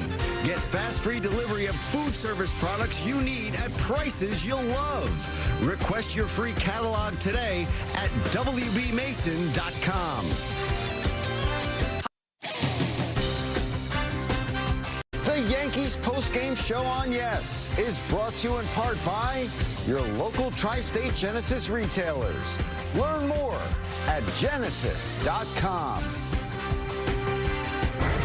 Welcome back to the WB Mason postgame show. We told you about some excitement in the ninth inning. So, Jack, we will pick it up there. Bottom of the ninth, the Yankees trail 4-0. Ryan Thompson on the mound. That's Cody Bellinger with a single there to right field. Then next up for the Yankees will be Aaron Judge. And he would follow suit. Single up the middle right there. Runners on first and second. Nobody out. The Yankees threatening the Diamondbacks. Well, Jack, they decided to make a pitching change. Yeah, they're going to go to their closer, the intimidating lefty, A.J. Puck. He retires Chisholm, but not Volpe. First pitch fastball. Volpe takes the 96-mile-per-hour pitch the other way. You heard Paul O'Neill talk about him staying in on that, waiting on the pitch a little bit. Just got it over the right field fence. Yankees have made it very intriguing. It's 4-3. Wells fouled out, though, and then the final out of the game is the Martian. He swings over that slider. Puck and the Diamondbacks have a 4-3 win. And here's a look at the game summary. The Yankees lose this one to the Diamondbacks by a score of 4-3. We have been telling you all night long, Zach Gallen was just excellent. 6 2/3, allowed just 3 hits, struck out 13 Yankees batters in the process. All the scoring for the Diamondbacks coming in those first 2 innings before Carlos Rodon settled down. The Yankees did make it interesting, but ultimately it was the Diamondbacks with the win, the second straight win of the series for Arizona. It's time now to hear from the Yankees manager Aaron Boone in the Manager's Report, brought to you by Toyota. Aaron, gets interesting there in the end with some quality contact in the ninth, but overall a tough night against Gallen. Yeah. His off-speed, his breaking pitches. Why were they so effective? I mean, that's about as well pitched as a game you'll see. That'll be one we look back on. I mean, that's what it kind of felt like. He just felt dialed into me, like both breaking balls going, the changeup was working. He was moving the fastball around. You know, it's got that ride, that cut on it. You know, he had one heck of a night where he was really dealing, made it tough on us, and we just weren't able to mount too much. We had one scoring opportunity there. third or fourth inning and couldn't cash in. But, they kept grinding. I thought between Carlos and Yogo just kind of at least giving us a fighting chance there, and then we were able to put together a rally. But, tough one tonight. What were you seeing early on from Carlos? Yeah, just struggling with the strike zone. So, whether it's, not getting in that good rhythm on a colder night, whatever. I think once he settled in there, I feel like he started to find it in the third or fourth. He really cruised and locked it in and ends up giving us a big 6 innings. But I think just early on, just struggling with his control a little bit. And, some leadoff batters there in those first 2 innings getting on, obviously come back to hurt him. Seemed like he wasn't working with his highest velocity four-seamer. Is that a product of it being really early in the season, April, or what do you think? No, I thought as he went on the fastball was good, that, the profile of it was good. Just, probably just maybe a little weather related, a little cooler and stuff, but and then just, kind of searching to find the strike zone a little bit there in those first couple innings, getting in rhythm. But I thought stuff-wise, once he settled, it was pretty good. Gary. Was anything bothering Carlos besides the weather? It looked like there were a couple times he looked at his hand, at the mound. No, I think just, night like tonight, you're, sometimes just getting a good grip and everything can be a challenge. So I think coming out of a couple of those throws where, when he'd fall behind, just spinning out of it a little bit, but no. Right behind you, Gary. Dave. Aaron, he took a 115 off his forearm there and then came out with sleeves the following inning. Was he okay after that? What? Yeah, I mean, I'm pretty fortunate, honestly, to one, not being his throwing arm, and two, kind of getting him on the fat, muscly side of things and not on the bone. It could have been worse. So, he's got a bruise there and swelled up a little bit on it. So they got some compression on there and then threw the sleeves on him. But, I just saw him right now after too, and it felt all right. Laura. Just 30 strikeouts in 2 games. Understanding that Gallen really had it today, but are you seeing anything in the quality of the at-bats? I don't know, just, a little, challenging a little bit when you're, in the elements a little bit. And then you're up against some good pitching. We've seen some good pitching the last 2 nights. And I really do feel like Gallen tonight, especially, it's one of those we'll look back on this year, like where he was dialed. But, that said, we got to, try and mount something a little more than that. And, we battled and gave ourselves an opportunity there, getting the time run to the plate in the end. So I like to compete all the way to the end. But he was just, he had it going tonight. Clap. And what about all the home runs Volpe's hitting? Yeah. Do you see him evolving at some point in his career into a bona fide home run threat? I mean, I think he's going to be a good hitter. So, and I think we started to see that. I really felt like, the playoffs was a little bit of a coming out party for him offensively. He carried that work into the offseason, where I felt like he had a really good offseason as far as just honing his craft, honing his swing.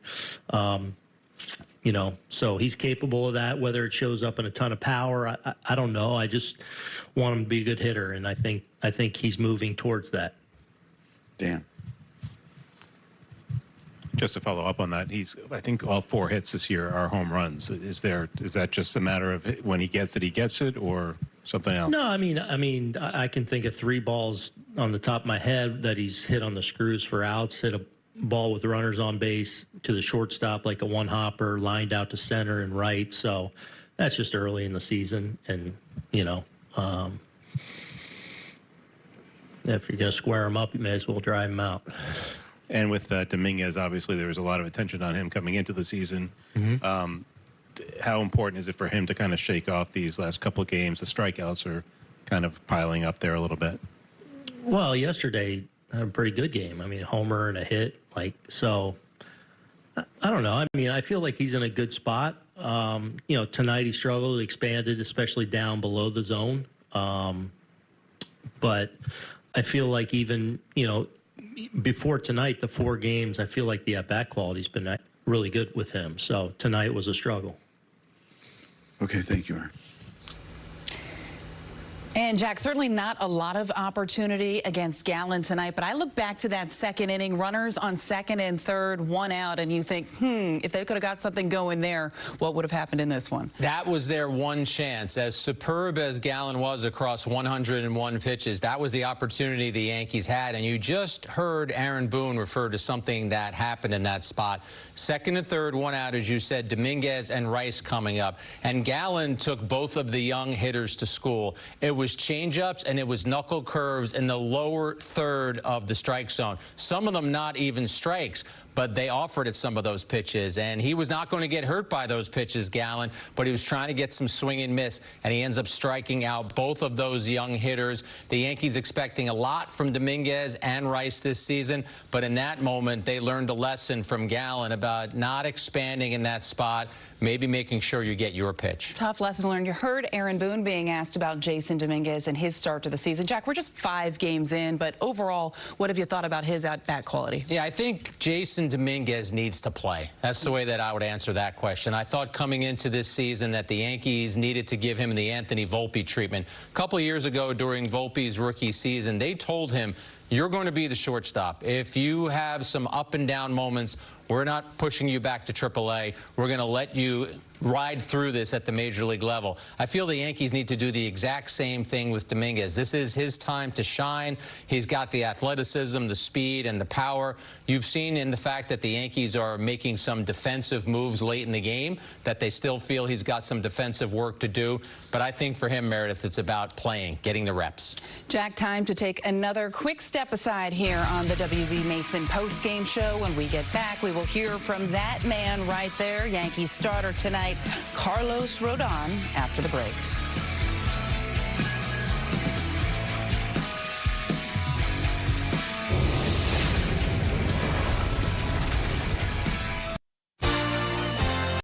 The Yankees post-game show on Yes is brought to you in part by your local Kia dealers. Visit Kia.com to discover movement that inspires. Welcome back once more to the WB Mason post-game show. Let's take a dive into Carlos Rodon's first 2 starts of the 2025 season. Really looked sharp in the first one, Jack. Over 5 1/3, allowed just 1 run on 4 hits, struck out 7 batters in the process. However, tonight had some trouble getting going early. All those runs coming in the first 2 innings. He did find his way thereafter and gave him 6 innings. Carlos Rodon was in the clubhouse following his start. It is time for tonight's Genesis Sound of the Game.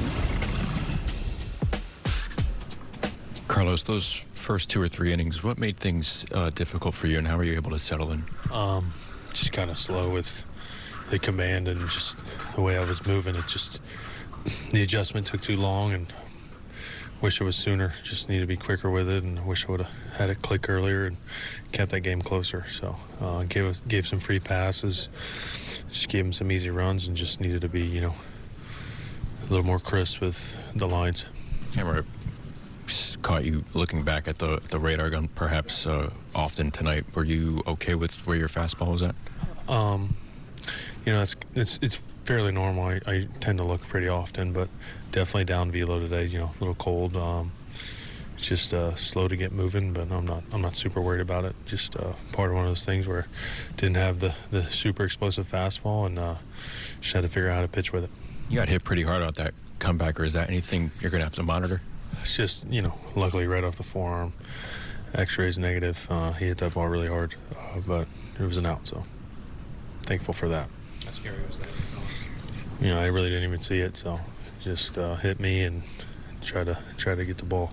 What do you take from the last 4 innings that you were able to have out there? Settled in, you know.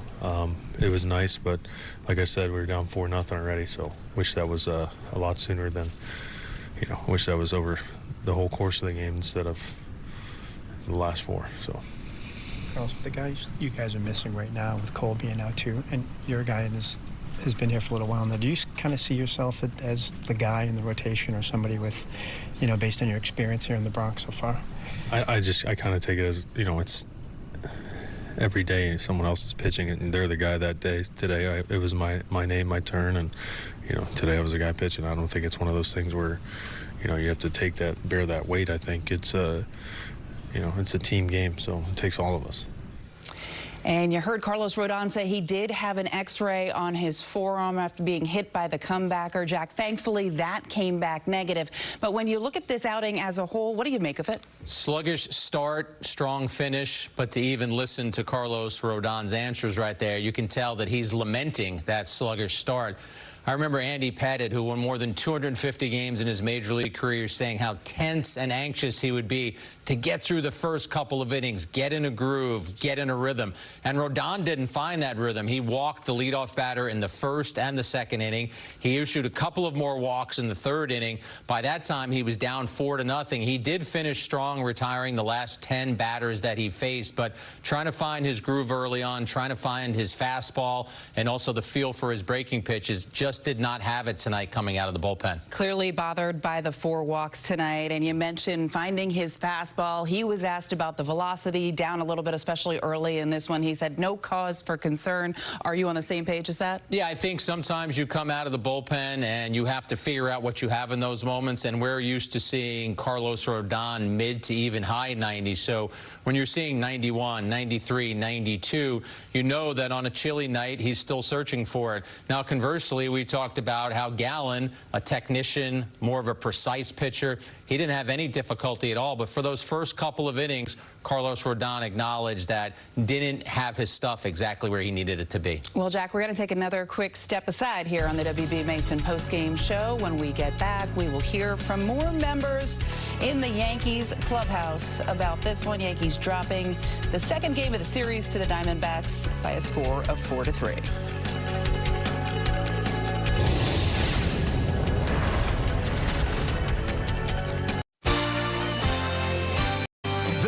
Postgame show on Yes is brought to you in part by your local Hyundai dealers. There's never been a better time to test drive that Hyundai you've always wanted. Visit HyundaiUSA.com today. Hey, Jack, I think you're going to like this one. It is time for Great Moments in Yankees History, presented by Prevagen, made for your brain. We go back to opening day in 1996. 29 years ago today, a young shortstop by the name of Derek Jeter blasts his first career major league home run off of Dennis Martinez to help lead the Bombers to a 7-1 victory against Cleveland. Jack, I know you were there. I know what happened in 1996. Everyone knows what happened in 1996. Take me back to that day. It's kind of interesting, Meredith, when you just take one game, but it's a microcosm of who Jeter was going to become. Jeter came through in big moments. That's what he did with the home run off an elite pitcher like Martinez. And Jeter, to this day, as good as any shortstop, going back and catching balls over his shoulder in the outfield. I remember David Cohn, who got the win that day for the Yankees, calling it Jeter's coming out party. One more thought about that. As he was nearing retirement, I went back and dredged up some of the quotes that he gave us after that game and in that series against Cleveland and matched them up with quotes from current Derek Jeter. He was the same person then as he was throughout his career. It was always going to be about the team. Do you remember talking to him for the first time in spring training? What was your impression? I remember talking to him before he ever even got to the Yankees, because as a minor leaguer, he got so much attention. But in that series in Cleveland, one of the things that was interesting about it is the Yankees had a game that was canceled because of inclement weather. And Jeter's parents were both attending the series in Cleveland, but his daughter, his sister, had a softball game back in Kalamazoo, Michigan. I forget which one, but one of his parents went back to see Charlie's softball game, and Jeter said, well, her game is just as important as mine. And again, that was indicative of who Jeter was and who his family is. Sounds exactly like what we got to know about Derek Jeter. Stick around on the WB Mason Yankees postgame. We check out another American League East matchup between the Red Sox and the Orioles. Those highlights are coming up next, right here on the postgame show.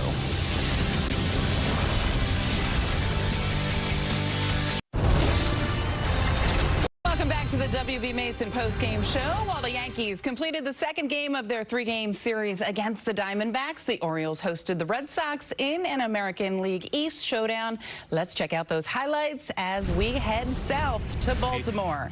Top of the second, Trevor Story sends this Zach Eflin first pitch sweeper over the fence in left center for a solo shot, his first of the season. So Red Sox striking first. Bottom of the fourth, Garrett Crochet just dealing fresh off that extension, striking out Tyler O'Neill. And then Laureano as well goes down swinging with the cutter. Gary Sanchez still looking for his first hit this season. Doesn't get it there. He strikes out as well. Crochet, 8 strikeouts and 8 scoreless. And how about this? Rafael Devers. We have a Rafael Devers sighting with a man on first. He lines the curve to right field and off the wall. Rafaela scores on that. Devers had been 0 for 21 to begin the season. He's too good a hitter for that to continue. Red Sox win 3-0. And here's a look at some news and notes around the league. Jack, look at all these extensions that have taken place recently. Crochet, I mentioned 6 years, $170 million. Jackson Merrill, 9-135. Boston locking up a second player in Christian Campbell, 8 years, $60 million. And Ketel Marte, a nice extension for himself. Although the Yankees fell short 4-3 to the Diamondbacks, Anthony Volpe hit a 3-run home run in that 9th inning, his 4th home run of the season. Here's Anthony Volpe after the game. Anthony, what were you guys saying about what Zach Allen was doing in the dugout tonight? No, I mean, he was executing. He was giving everyone different looks. So we were communicating, telling each other what we saw, but he was attacking and then kind of blending his pitches really well. So, yeah, I mean, I think we want to see him again, and we feel like if we do, we could have a little bit better plan, better approach, and just be more aggressive. But he was executing, and when you got a pitcher like that, doing that, then it's going to be tough. When he's executing like that with changeups and knuckle curves, what is the most difficult part in terms of timing those? I mean, for me, it was just kind of getting in between, the difference between for me, the knuckle curve, the one to hit, or the cutter, or the slider, they look pretty much the same. So that's what made it tough, at least for me. Anthony, what do you make of your start? 4 hits, 4 home runs to the season. No, I mean, I'm just trying to put the ball and play hard, and yeah, it's just, they're just going over the fence, and I'm not trying for them, which is nice, and just trying to help the team out. What do you think of where this bat story just kind of blown up the way it has over the last few days? Yeah, I don't know. Kind of no control over it, but I think it's just one of the things that we're going to do in this organization, this team, is to try to be as best as we possibly can be. And if we find any way we can get into improve, or if it's 1% or 0.01%, we're going to try to do it. And we have a really good culture and really good communication to help people buy in and explain and help us out on the field. So it's cool that it's translating. We're going to take one final break here on the WB Mason post-game show. Carlos Carrasco is set to get the ball tomorrow for the series finale against the Diamondbacks. We'll talk about that next when the WB Mason post-game show rolls on. And welcome back once more in the WB Mason post-game show. Here are Thursday's probables to close out this series. Jack, it's going to be Kelly versus Carrasco. It's the first time we will see Carlos Carrasco pitching in pinstripes in the Bronx. Had the opportunity to see 2 of his starts in spring training, Meredith, and he really flashed swing and miss stuff. The sinker was an effective pitch for him. He had an ERA of under 2 this spring. And with the injuries that the Yankees had to Cole and Heal, Carrasco found himself competing for a spot in the rotation. Now the Yankees need to prove that he can still be a viable and effective major league starter. I asked him at one point, where does your stuff rank now in terms of where it has been throughout your career? And he said, I feel as good now as I did 4 or 5 years ago. Well, look at his numbers in 2020. Look at his numbers in 2022. If he can be some semblance of that pitcher for the Yankees, they would be thrilled. Very savvy, smart pitcher on the mound. He's going to have to be to stop the Diamondbacks. Jack, I have to correct myself. We did see him in relief on Saturday for start as a New York Yankee. Anything you need to get off your chest before we close things up here on the WB Mason postgame show? I'm looking for some warmer weather. I just want to see 75-degree days. We don't even have to play. But warmer weather. We're not getting in that a little in Pittsburgh chilly out or there Detroit. tonight. I'll tell you that That's right true. now. Pittsburgh and Detroit. Well, you know what? It's pretty warm in the studio. I will say that. Well, I can't wait to wave from the field and tell you how cold I am. Anyway, that is going to do it for the WB Mason postgame show. The Yankees and the Diamondbacks are back at it tomorrow for the series finale. Coverage will start at 6 o'clock with the batting practice show, followed by the pregame. First pitch scheduled for shortly after 7 o'clock. Yankees fall short tonight, 4-3 to the Diamondbacks. For Jack Curry and everyone from our Yes Network studio, I'm Meredith Morakovitz. We'll see you tomorrow.